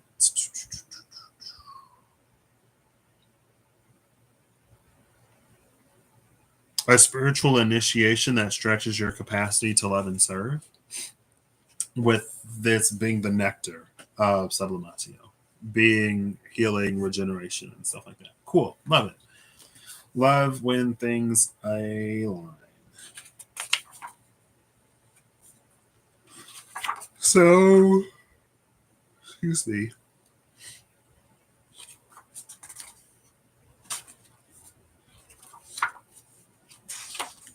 Where's Kairos? Here it is. Also 13, 13, 13. 13 is death is Scorpio. Did I catch that? When I was like, what are the secrets of Scorpio? Reveal your secrets. Glucoses. I'm actually, so this is the mythic time and synchronicity of perfectionism, facade, hesitation, leucosis, lightning. The stage of leucosis is a complex topic in alchemy. On the one hand, it represents purification of the materials. On the other hand, it's the phase in which the alchemist may mistake the work as complete. On the surface, everything seems perfect, pristine, and thought through, and perfect, pristine, well thought through, and quite complete. In actuality, the alchemist has been tricked by their own facade of perfection. Their work has hardly begun. Righteousness and fear are the great errors of leucosis. This card arrives to remind us to get our hands dirty. No one is separate from or above anyone else. Rather, every alchemist is a kid in the laboratory, tinkering away with the elements of their life. With the elements of their life. Whoa, maybe their own future. Just kidding. No others will perceive you. Okay, let me go back. So, rather, every alchemist is a kid in the laboratory tinkering away with the elements of their life. No more fretting over your next move, fearing how others will perceive you. It's time to crack open, become who you are. The world needs your true colors. Your true colors. We have all had the experience of timelessness, of life beyond the ticking of the clock. It may be felt as time standing still, slow motion, or losing track of time on a walk or in a lovely conversation. This is known as mythic time, and it is the territory of Kairos. The card suggests there is a secondary time continuum that goes beyond any earthly clocks and schedules. Within this non linear realm, we access divine timing. A single moment ripens with auspiciousness, and our actions change the trajectory of our whole life. Time becomes a living thing that watches over us and tells us precisely when to speak or act. When this card appears, it is all about patience and precision. No clock can guide you. Wait for the rush of inner knowing and not a moment longer. Cool. Excuse me. I'm also interested in Rex Marinus, number 6049. Sorry. XLIX.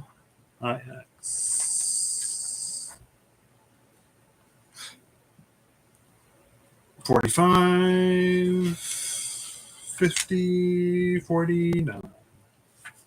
Rex Marinus, the Drowned King. This is ego collapse, losing face, and humility.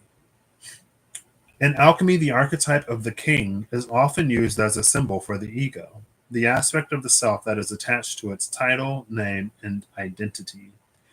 It is said that the drowned king is a required phase in the process of transformation. Only through dissolving who they thought they were is the king able to become who they are destined to be, a kind and benevolent leader. How does the drowning occur? Not voluntarily, that's for certain. Through circumstances beyond their control, the king is brought to their bottom, to their knees. When this card appears, expect a huge blow to the ego, impactful enough that it causes one to turn their life around, prioritizing grace over greed, benevolence over brutality, sovereignty over selfishness. The drowned king eventually resurfaces as a fully changed, benevolent being. Eventually resurfacing from this drowned king, and we have the leucosis here. So either it's a resurfacing of the drowned king, or it is in a moment of absolute connection, pulling aspects of that risen king.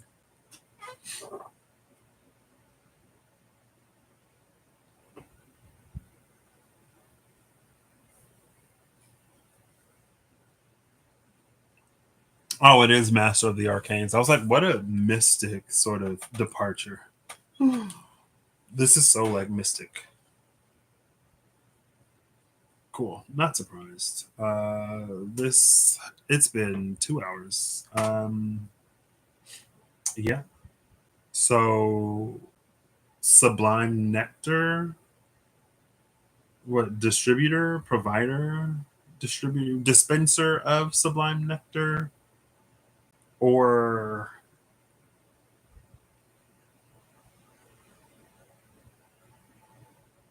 whatever this is.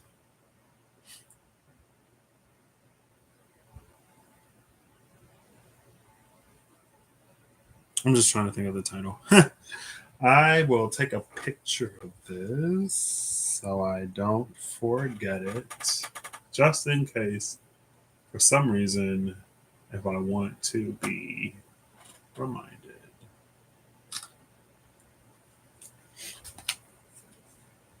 And the sword is here, so we have the sword and the drowned king. Oh, the underworld! The underworld was there behind the sword. Did I know that? The underworld and darkening under the sword and the drowned king, with the river of blood under that. Oof! The river on one side, blood on the other side. The river of blood does give segment. Was it Hathor that became segment?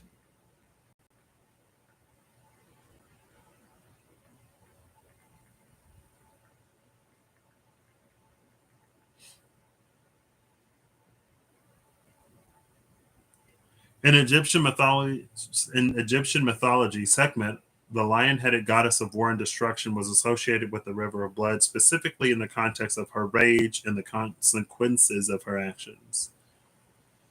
Ra, the sun god, sent Sekhmet to punish humanity, and her destructive fury resulted in rivers and fields turning red with blood. To stop her rampage, Ra created a deceptive river of beer that looked like blood, which Sekhmet consumed, becoming intoxicated and eventually calmed. Oof. Well, there we got the line right there. Maybe that, I mean, high key, high key, high key. Um, that I'm not. Yeah, that's the whole like. That's why healing is the preferred choice over retribution, right? Because even in like vengeance and retribution, it can be so easy for the people that someone would try to help to be caught up in the violence and destruction. And then it's like, not what was the point, but like, you know. Anyway, let's get final cards. That's been whatever this is. And again, like before I even did this, I was like, I don't know what I'm about to get into. I just got to trust that whatever this is, it's whoever it's for. I don't know who that is. Take it as it resonates if it resonates, and if it don't resonate, don't take it. If it does resonate, apply a heaping healthy amount of discernment. And yeah, my timestamp of final cards. Oh, I love it when it's like I can still see the timer because I don't have to guess. 2:18:45. Cool. I guess. I mean, I'm still putting the. It's fine. I didn't read either challenge. Excuse me. I already timestamped final cards now. The challenge of the Seven of Wands. The challenge of Wands is to overcome fiery monsters. Oh, and look, the burdened one and the Ace of Fire. The Awakening. Cool. The energy was there, even if I didn't read the challenges.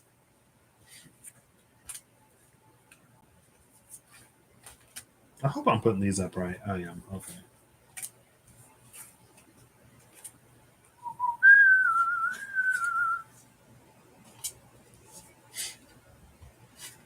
That's Dark Horse by Katy Perry, right? I am not going to look up the lyrics.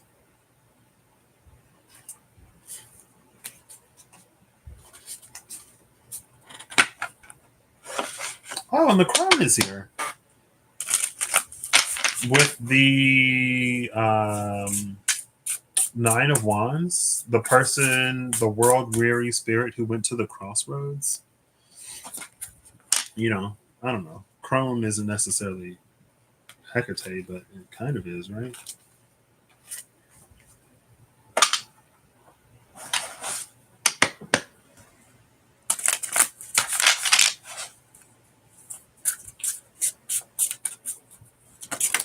Oof, that was quick.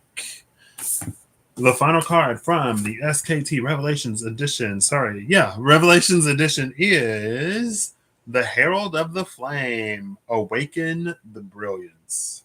And we literally just had the Ace of Scepters, the Awakening. She comes with a message. Her message is also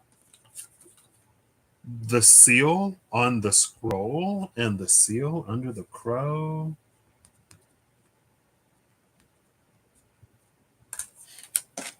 What is the message? That was a clean flip that went from face up to face down. Of course it is! It's the keeper! Because I was looking at the crow and I was like, there are birds on the keeper. I was looking at the crow in the hand of the crone. You see that? And then she came out. Oh my gosh. Imagine that. No way. There are 3 of them here, though. 2 of them are doves. There's the white and black raven or the silver and gold raven. Because why not? Oh, awaken the brilliant spirit and petition of spirit.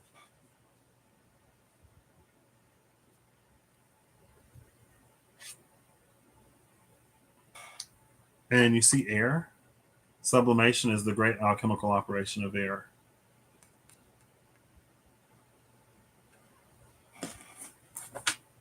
Bottom of the deck is Archangel of the Mysteries, angel who illuminates the shadow.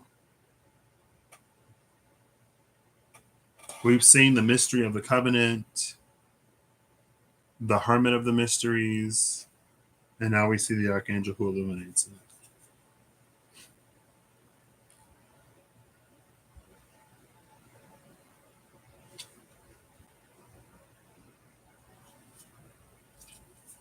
This is like accessing some deep reservoir of internal knowing. Like when God created you, he made something special. He, she, the divine made something special in the creation of you. And maybe it's time to be seen. Don't ask me what it means, but maybe it's the time to be seen.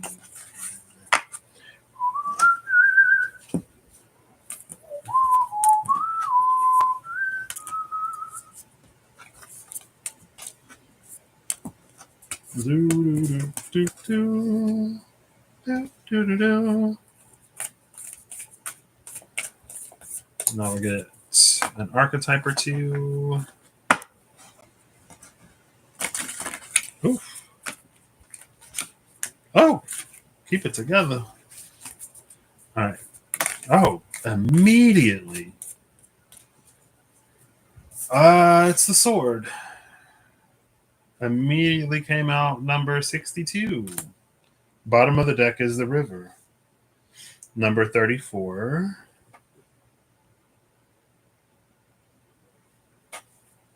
Seven, 8. Right? 3, 4, 7, 6, 2, 8. Excuse me. Why is the sword here? The sword is the instrument of power. We saw the sword in the Ace of Swords, but also it was the keeper. So this sword is birthright. And the Wild Unknown Tarot, the 7 of Swords, to me represents birthright. When the divine made you, it created something powerful and special. This is someone reclaiming that power. Awaken the brilliance with the keeper that we just saw. The keeper is the enlightened fool. It's the Fool that has made its way through the entirety of the major arcana, and you could say has reached a certain point of transcendence. So now that when they act when they interact with the world, they interact with the world in a different way. They know how to put the pressure on reality. From the sword is the tool through which that is accomplished. Whatever that birthright is. The river is here, and the drowned king is still there.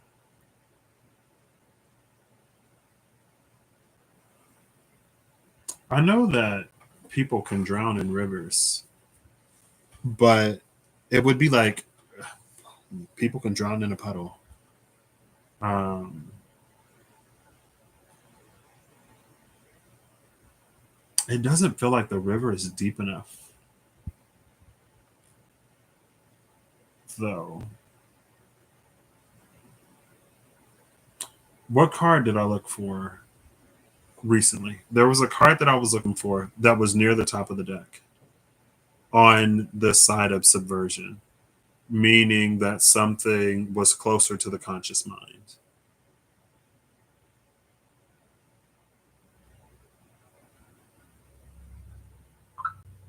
Maybe this drowned king energy, it's a lot closer to the surface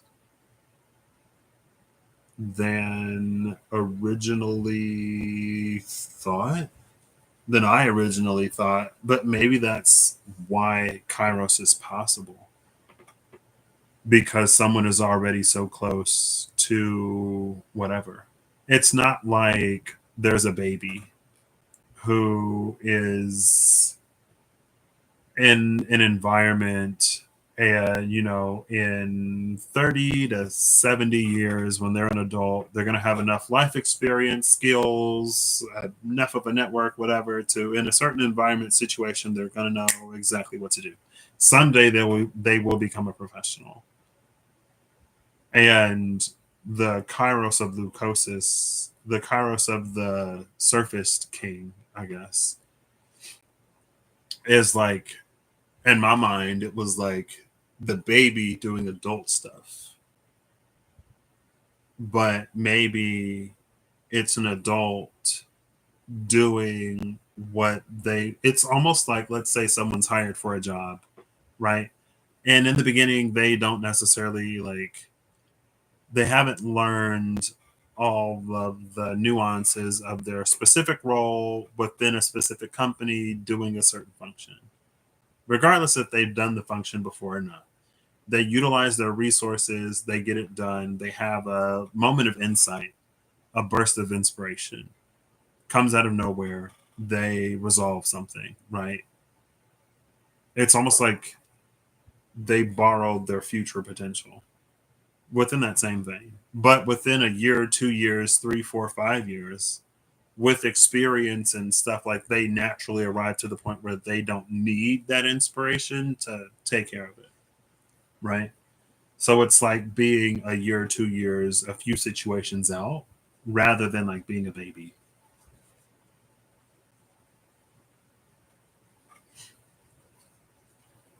I don't know. Who knows?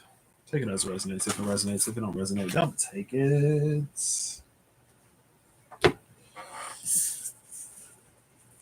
Oh, look. Birds hatch from eggs. Cool. Rise up. There's a Garuda and the Naga, the snake and the bird. Notice it's not the mongoose. This isn't a snake mongoose situation. Chiron, Scintillai, 10 at the bottom of the deck. All right, and the cut, not the bottom. Cool.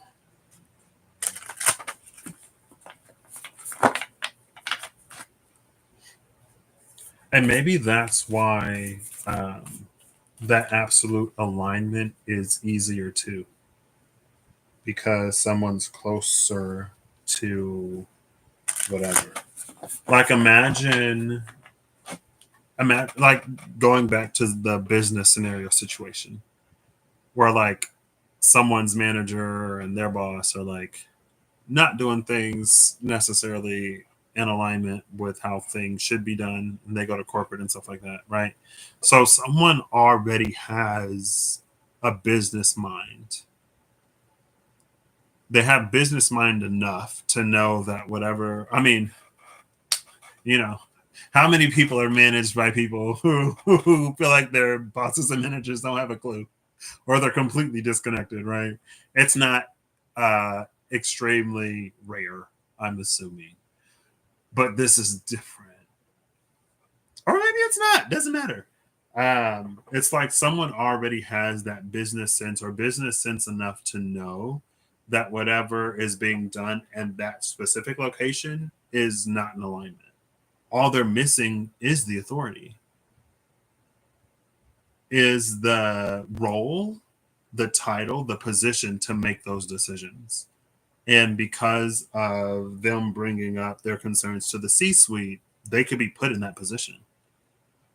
Easy. Like, out of all of the people in this site, regardless of who else noticed it, maybe you were the only one that actually voiced it so that a change could be made. And ultimately, what good does it do to have people who notice that things aren't right, but who won't do anything to remedy the situation? It doesn't change the situation. Like, oh, like, yeah, you knew. Okay, but you still did what you were told anyway. So thanks for having that knowledge and awareness, I guess.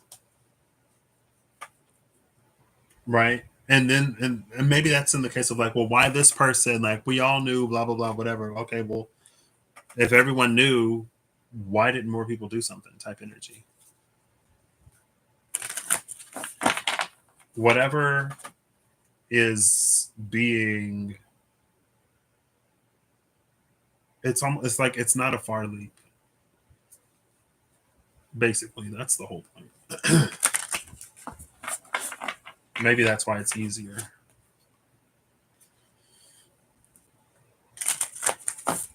But the thing with Kairos, it was either Kairos or leucosis. It may have actually been, it was in leucosis. To borrow future potential is to not alleviate oneself of the journey. Right? It's almost like it creates a paradox. It has the potential to create a paradox, right? If a baby were to borrow the expertise of their accountant self to manage their family's finances and to get them out of poverty in a certain situation, if the baby ends up becoming a chef or a cook, then it creates a paradox because they don't have the skills that they borrow. And to the human mind, it's like, oh, well, this already happened, so I don't have to do it. Like, I've already remedied and resolved the whatever. I've already been given what I want, so I don't have to uphold my end of the bargain because it's already done. And it's not as immutable as we think. I don't know what that means, girl. It's the metaphor. It's the whatever. It still must be done. Like, and that was the whole thing of glucosis. Like, don't think that just because whatever is being done in this moment, instance, or whatever, that there's nothing more need to be done. Especially when we're borrowing potential. Or especially when we are a channel or a vessel for something else. That alignment must be maintained. And just like the manager or the manager's boss was in alignment with corporate whatever before they made a departure, the same could happen again. And again, it's that pendulous nature. And sublimatio is to rise above it for good, not to just be another link in a chain, or chain in a link. All right, final alchemy, clean flip or clean fall. Everything else was like so quick and immediate. There he is. Let's see. I'll give it 2.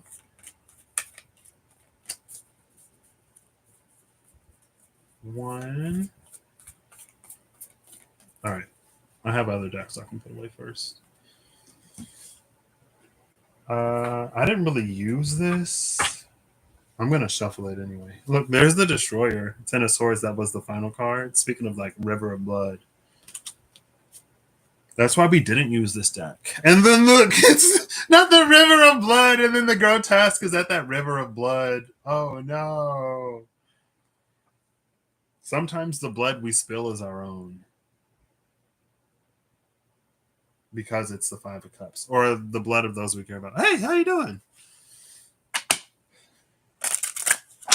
This will hopefully be over soon. It's already been almost 3 hours. All right, final card. Ooh, whoa.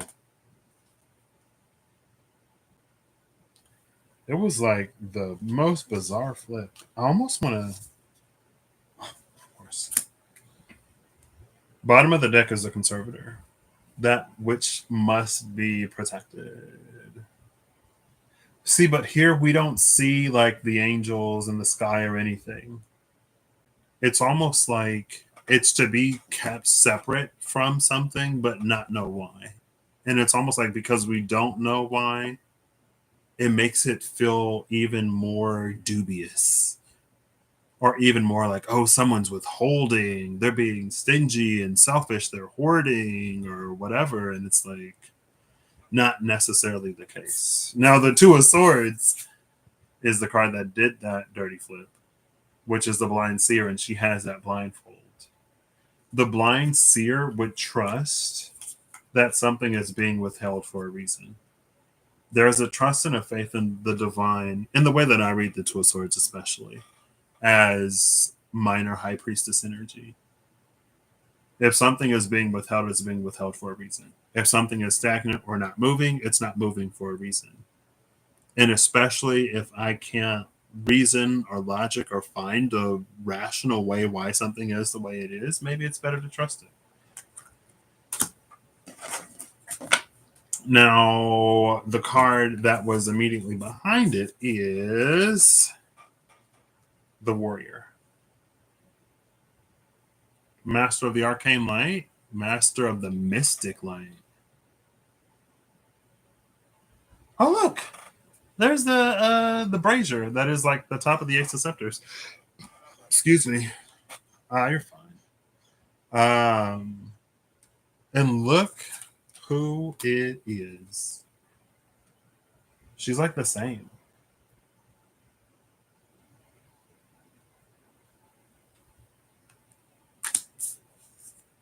I mean, we were just talking about borrowing potential. We have Sun and Capricorn. So this is Sun and Capricorn squaring the Moon in Libra. But because the Sun is here, again, the Sun takes that square.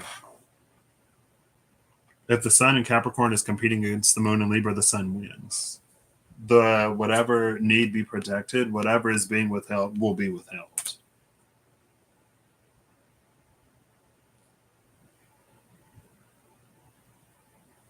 And that's why with Moon and Libra, we can't sort of see, sense, or logic or reason behind why whatever it is the way it is. Kirsty, how are you?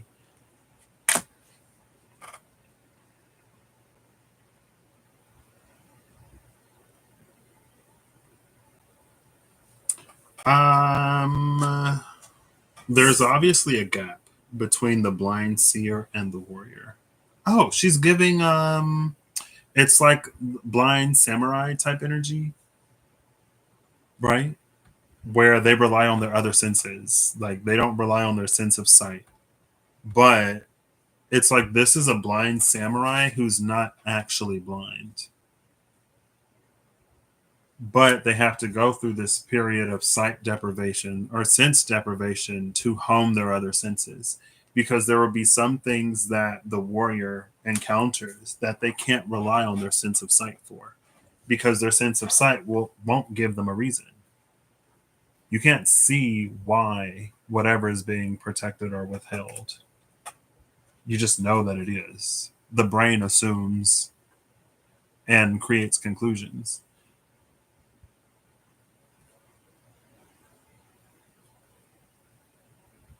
And it's like a higher sense because of the eye of God here. You could say it's like to rely on one's intuition rather than their like eyes and conscious reasoning. It feels like this master of the mystic light, it goes beyond something that is purely intuitive or just intuitive, or it goes beyond intuition as we would think of like intuition, or it goes beyond intuitive as we would think of like being intuitive. This isn't just like my intuition's telling me to do this, so I'm going to do it. It's the basis and the foundation of something, sure, but the actual thing reads like, feels like it's more than that.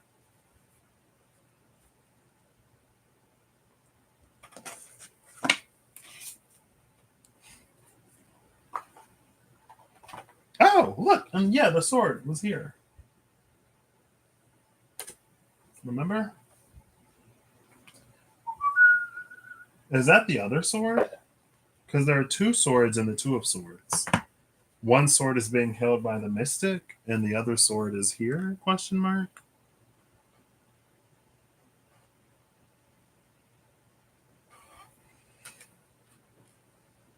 Or it could be the whole two swords, two pathways. The sword of retribution and vengeance, and then the sword of healing and whatever. And it's to use the appropriate blade for the appropriate circumstance.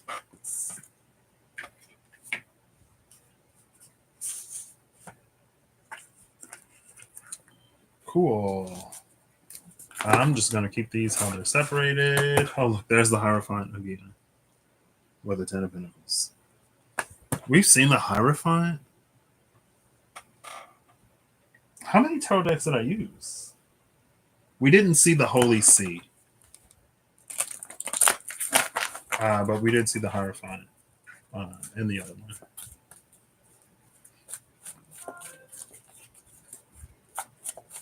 Clean flipper, clean ball.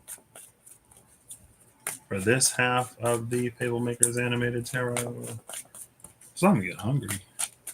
Starting to get hungry.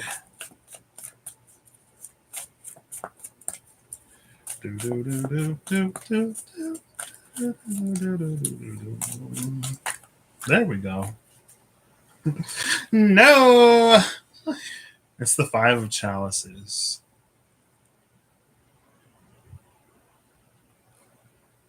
Bottom of the deck is the Tower. Behind the Tower is the Knight of Coins. The Knight of Coins was behind whatever card was at the bottom over here.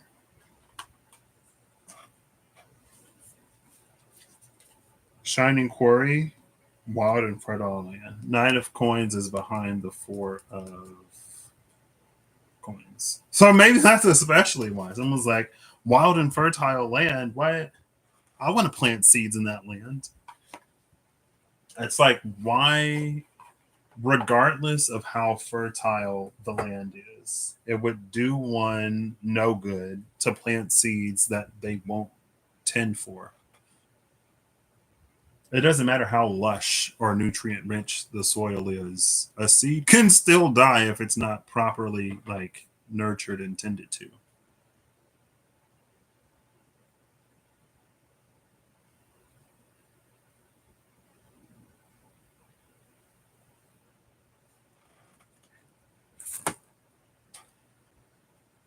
But here is the Knight of Coins under the Tower. The Knight of Coins is far enough away from the Tower that whatever this is going on, she is unaffected. And she's like, the Tower is behind her.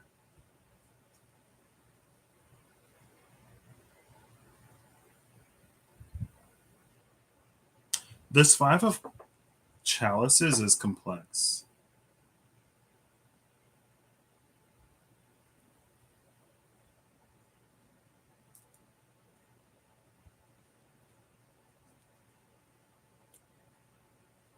This, it feels like this could be a five of chalices for someone going through the tower, but it could also be a five of chalices for the knight of coins that has already escaped it.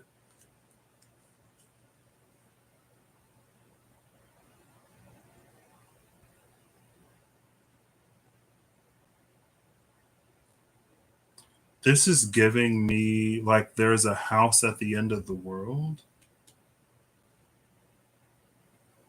but there's a bridge to another beyond it.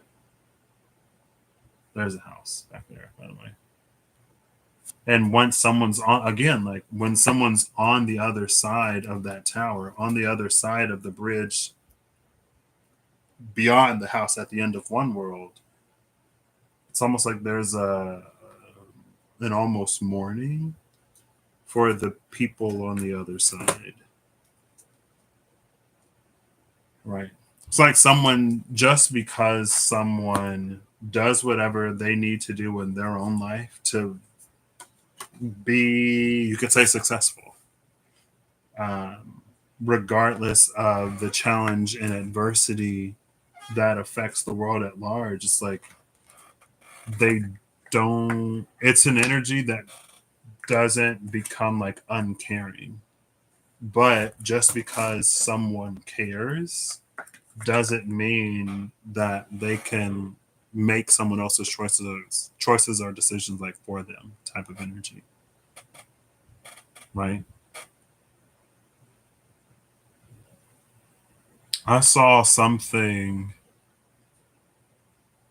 within the past few days, and it's an argument presented by someone who I feel like is philosophically at least famous, and it's like the thing about an omnipotent God. And it's like with all of the bad stuff that happens in the world, if there's a God who is like compassionate and caring, but does not stop all the bad things from happening, then it's because they can't. And so they're not omnipotent. Or if they are omnipotent and they can stop the things but don't, it's because they don't care. It was like that whole argument. And when we have free will, when we're given will, like choice and stuff like that, like people, there are parents that do it with their children, right? You can love your child and not necessarily agree with every choice they make or however their life turns out, and not like exercise complete authority and control. Like part of having a child is to let that child become their own person, right? Type energy.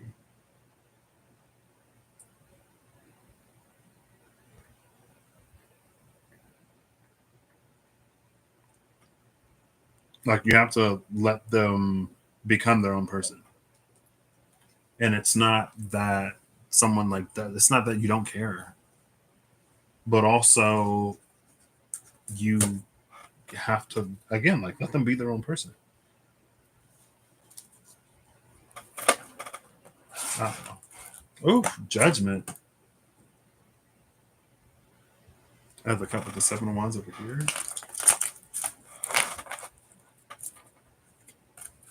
This was the side of the vessel.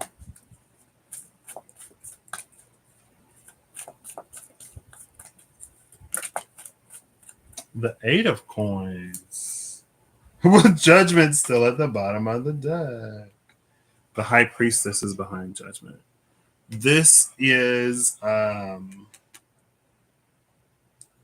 mean, this is the what the works that we do on. You could say this is Dharma, and this is, I just saw that in video too, kind of. The six paths in Buddhism, question mark, the six realities, um, which I think is different than the caste system. But like when you make it through the whole series, you reach nirvana and you escape the mortal coil or whatever.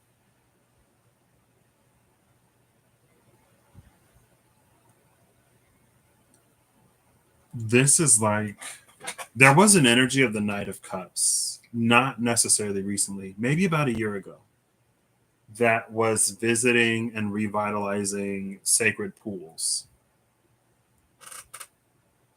That is kind of like it is because of the work that someone does. It's the way they live their life and the day-to-day seemingly unimportant moments that marks them as fit for receiving whatever judgment is dishing out.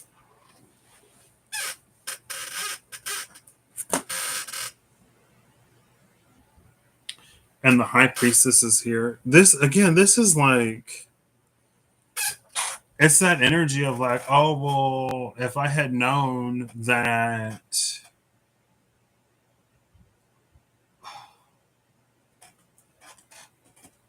it's like on the other half, it was like the person that is not in tower energy that feels bad for all the people who are, or whatever. That like feels bad that they can't do more than what they can do. And then on this side, it's mostly about like because it's my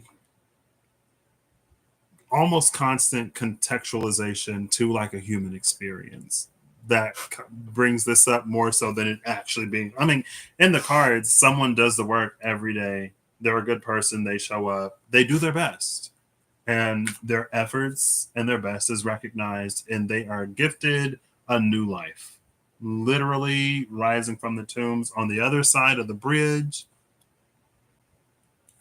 they get passage to whatever. And with the high priestess here, there was no indication that if you do this, if you Eight of Pentacles, then you will get judgment. It wasn't told. It wasn't. And look, there's the Queen of Wands behind it. Cool, love her. It wasn't advertised. It wasn't said beyond just plain old human decency. You know what I mean? Beyond just being a good person, beyond just doing your best, regardless of the situation, circumstances. And our best is relative. If we're in a rough situation, our best isn't going to be as good as it would be if we were at, like, you know, sitting on top of the world. Our best doesn't mean constantly available for anyone and everyone to just be whatever. Like, it's not a constant fount of giving and whatever. We're going to have moments and times where we need to grieve or recuperate or rest. And it's like it's all encompassing. The best, like, again, our best is relative. Um, and maybe that's it. It's a reward. We just leave it there. It's a reward for a job well done, a fight well fought, for just like doing your best in every situation and circumstance. And again, our best looks different. Sometimes the best we can do is make it to tomorrow or not whatever. You know what I mean?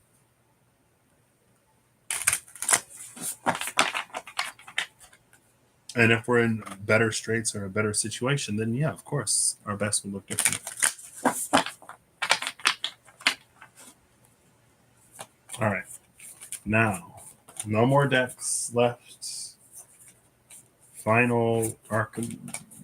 I was gonna alchemy? Archetype? Oh, what? That does that count? That doesn't count. I was like, because sometimes the cards will do like this, and so I'll have to, like, you know, line them up before I shuffle again or whatever. And as I was doing that, a card just like rolled off the top. Soror Mystica, Mystical Sister. I'll take it. Who is it? Who are you? Huh. It's gold. 26. We just saw 62. 62. I don't remember what 62 was. The sword. Duh. Oh, it's literally right here. The golden blade. The golden blade, it's probably the sword of silver and the sword of gold, right? We saw the sword of the sun and the sword of the moon. I'm listening to this audiobook, right? And there's this swordsman guy who's like the best. And he has an eclipse confluence. He has a sword of the sun and a sword of the moon. And when he's used both of them enough, this eclipse thing happens. And they're about to like fight. So he's probably gonna, I know he's gonna try to set it up because he already said he's gonna try to set it up. I don't know how successful he's gonna be. They're heading into a big fight. Hopefully everyone comes out of the fight. Anyway, gold is here, which is the 26 to the 62 of the sword. Right? The sword of gold, the sword of silver. We saw the two of swords. The sun held one sword. So I guess this, if this is the golden sword, then the warrior would be holding the silver sword.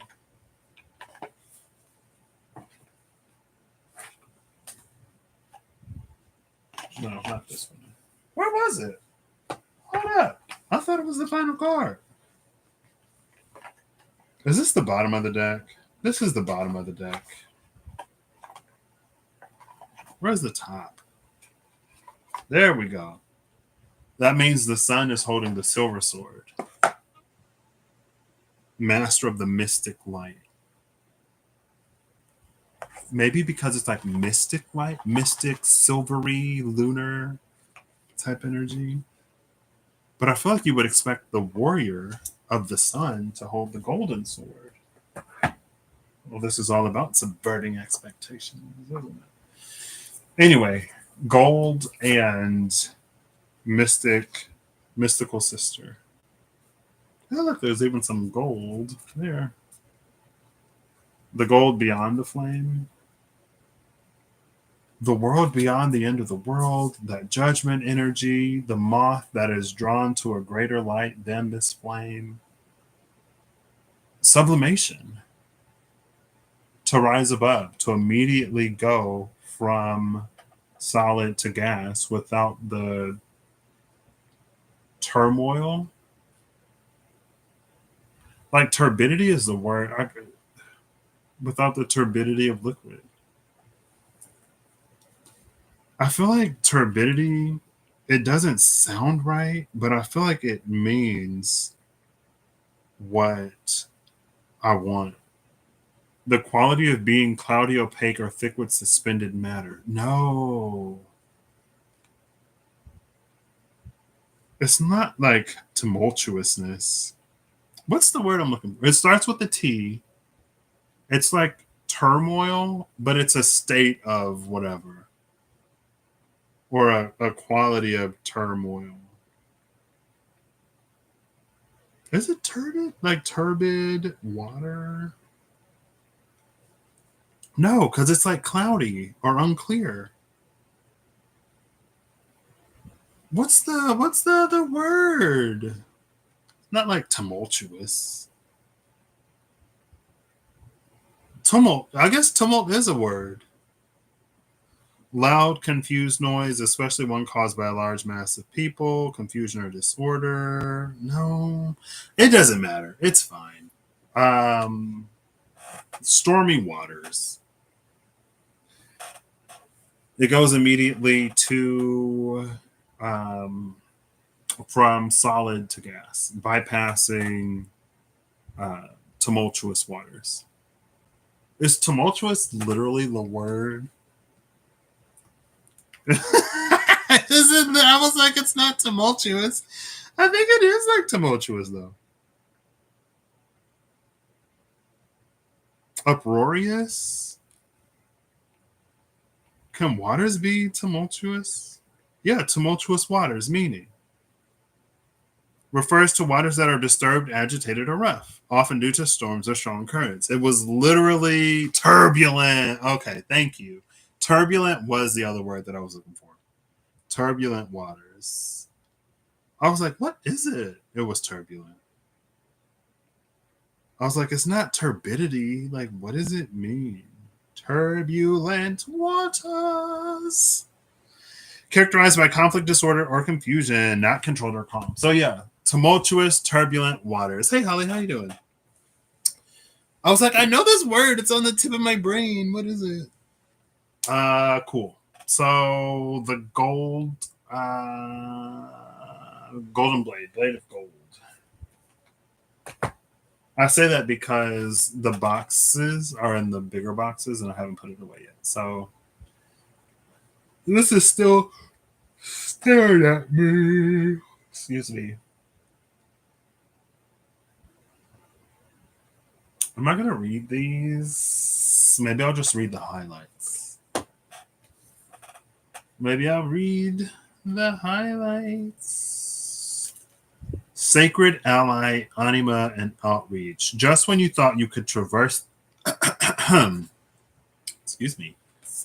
Just when you thought you could traverse the alchemical path by yourself, Soror Mystica appears. This card indicates a dear friend or sacred ally holds you in their heart at this very moment.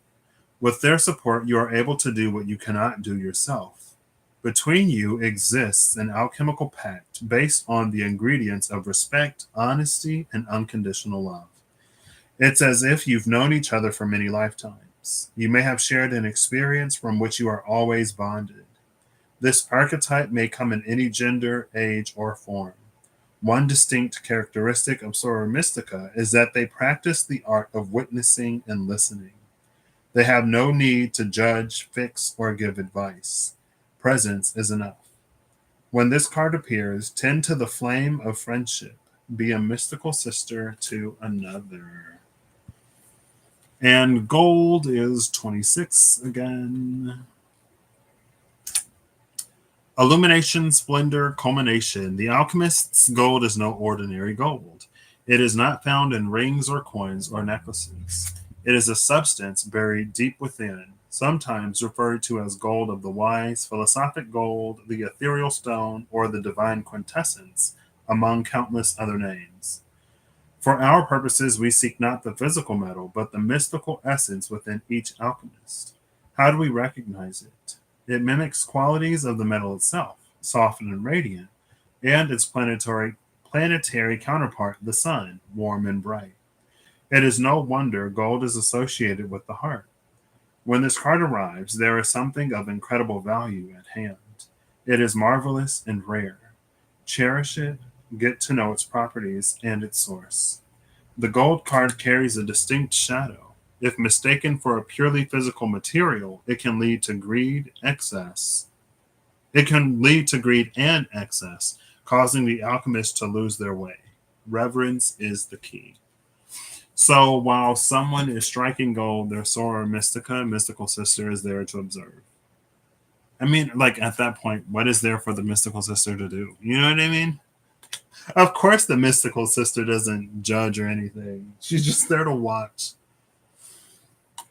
Anyway, cool. That also speaks to community, right?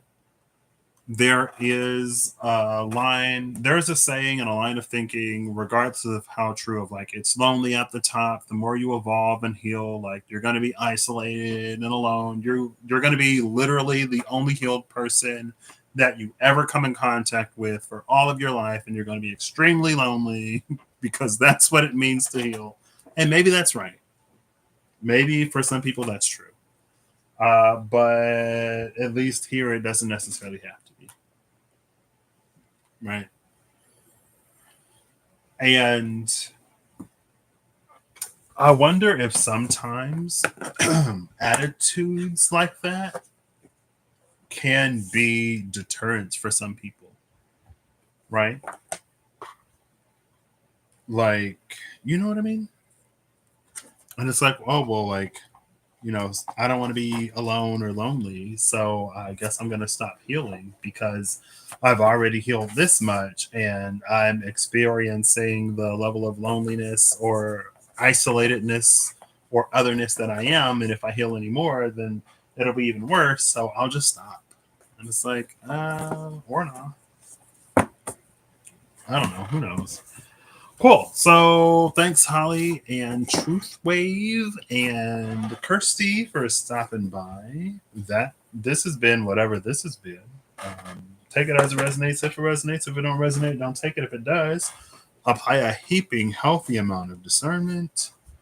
And yeah, I'll catch y'all later. That's all the cards put away. I just want to make sure everything is in its box and in its place. And yeah, there we go. I hope y'all have an amazing whatever. Whenever you see this, I hope you're acting in alignment to make all that you wish to experience your reality. I hope that whatever you need along your path, journey, and way you find. And until what? I thought I was done. The mystical sister. Oh my gosh. She stayed outside of the box. Really? I look down and she's still on the table. Face down. Hello? She said, I'm not done yet. All right, let's get another final card. Maybe there's more alchemy to be revealed.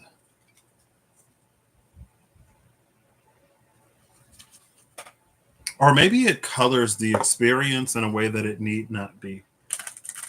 It makes enlightenment, quote unquote enlightenment, or healing like lonely and isolating. And it brings a drab dreariness to the journey that maybe it doesn't need to be. All right. Final alchemy.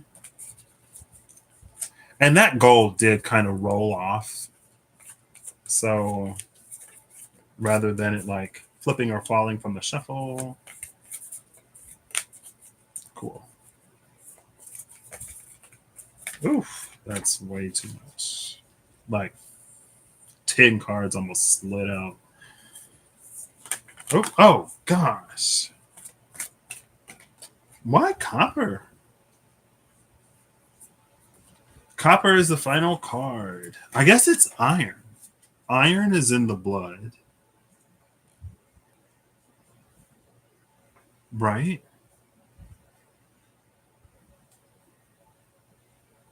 But we say that blood has a coppery taste. Is there even copper in blood? I mean, there's like copper in pennies, right? Maybe copper pipes where water can taste coppery.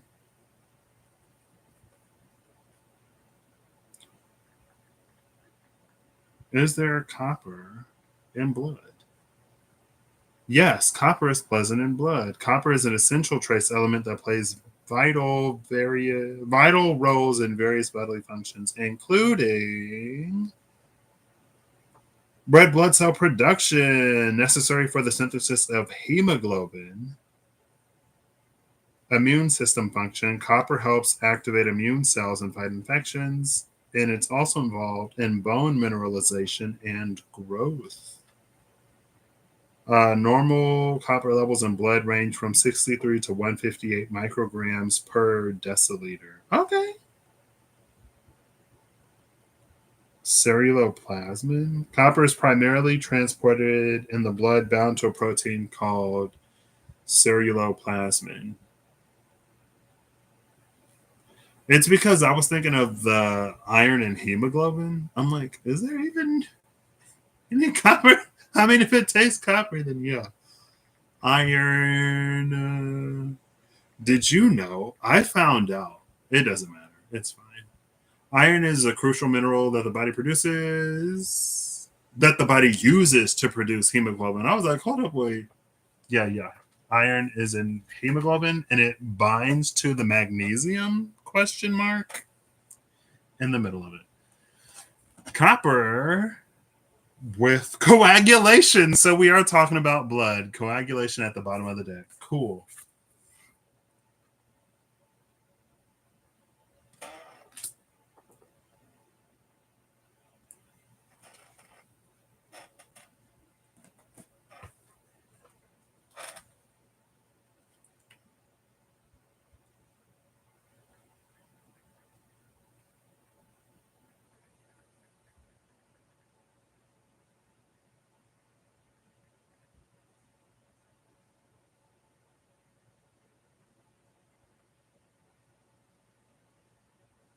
Okay.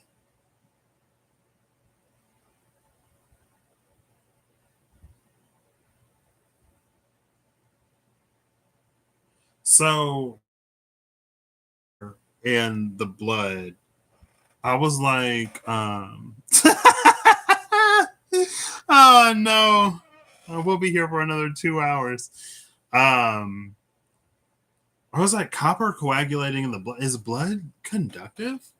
I mean, if it has iron and copper, metals conduct electricity. And according to the AI overview, yes, blood is a conductor of electricity, but it names ions as the primary source. Sodium, potassium, and chloride are charged particles that can move through the blood. These ions act as electrolytes, allowing blood to conduct electricity.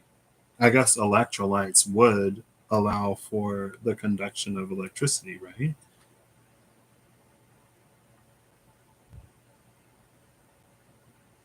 The conductivity is affected by ion concentration, blood pH, temperature, and the presence of red blood cells.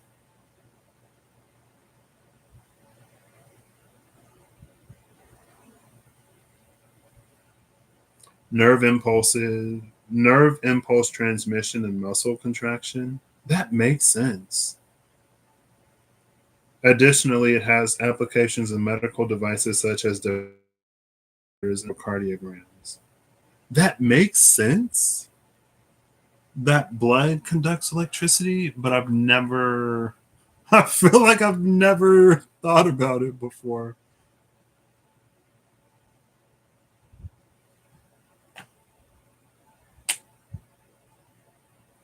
I should have just ended this. Where are we getting?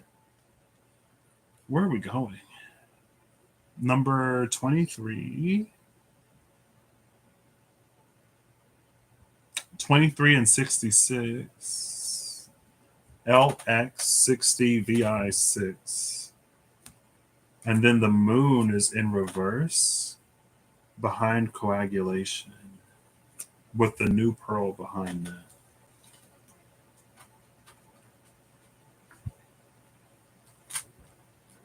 Fertility, the womb, Venus. In ancient times on an island called Cyprus, copper was mined extensively to make vessels and tools. This island is the same fertile ground of Aphrodite, the goddess associated with the planet Venus and the forces of love, pleasure, and fertility. Such is the magic of copper. This golden hued metal elicits delight and mystique, even a sense of awe. The copper card marks the arrival of Eros into the laboratory. It is likely the alchemist has been hard at work for too long, prioritizing scholarly pursuits over sensual pleasure.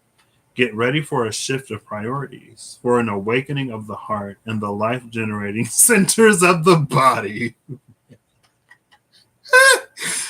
Get ready for an awakening of the heart and the loins, girl. In the true alchemical experiment, nothing is excluded or separate from the work. Bring sensuality into the fold and embrace it with reverence and curiosity. Aphrodite smiles upon you. That was the thing about gold, right? The gold card carries a distinct shadow. If mistaken for a purely physical material, it can lead to greed and excess, causing the alchemists to lose their way. Reverence is the key. Bring sensuality into the fold and embrace it with reverence and curiosity. It also mentioned golden hue, right? This golden hued metal elicits delight and mystique. Oh, and this is way blurry, girl. What the? I guess do with that what you will. Hello? She don't even want to focus. There we go. Do with that what you will. Um,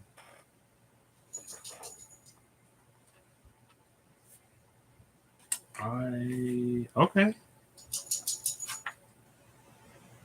Why is coagulation here though? Like when I hear coagulation, I think like clumping.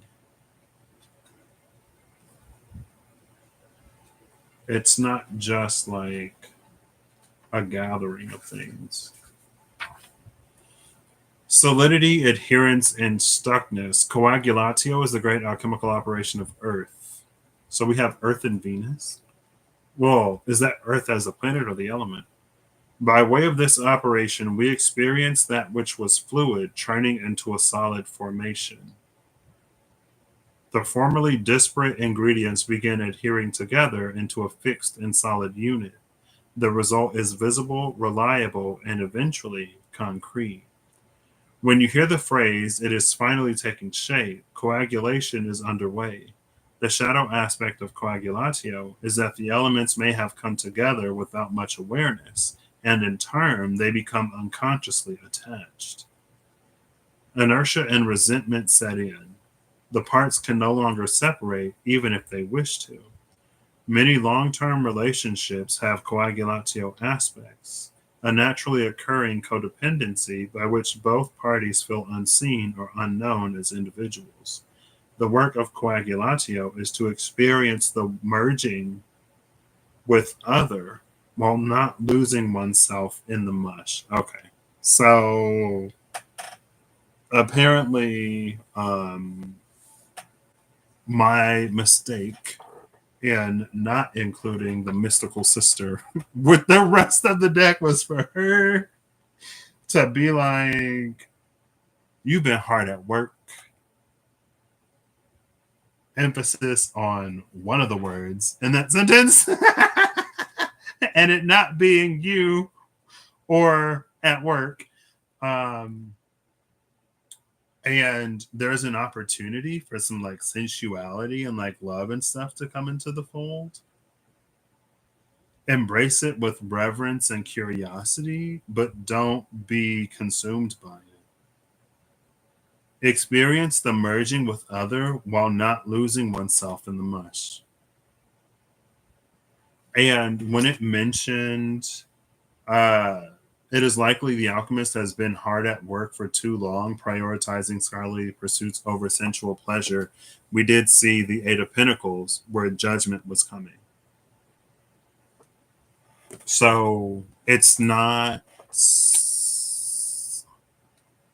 a distraction from the work to engage in other things that may be seemingly unrelated. It's to bring an element of balance. Maybe that's part of the reward of judgment. So it's interesting that whole thing. It's interesting that would come on the back of like. I'm sorry. It's interesting that sentiment would follow the whole. What was I even saying? My immaturity has distracted me. Oh, it's interesting that would follow the whole sentiment of like, it's lonely at the top, or the healing journey is a lonely one. Awakening and enlightenment means isolation and solitary living and stuff like that.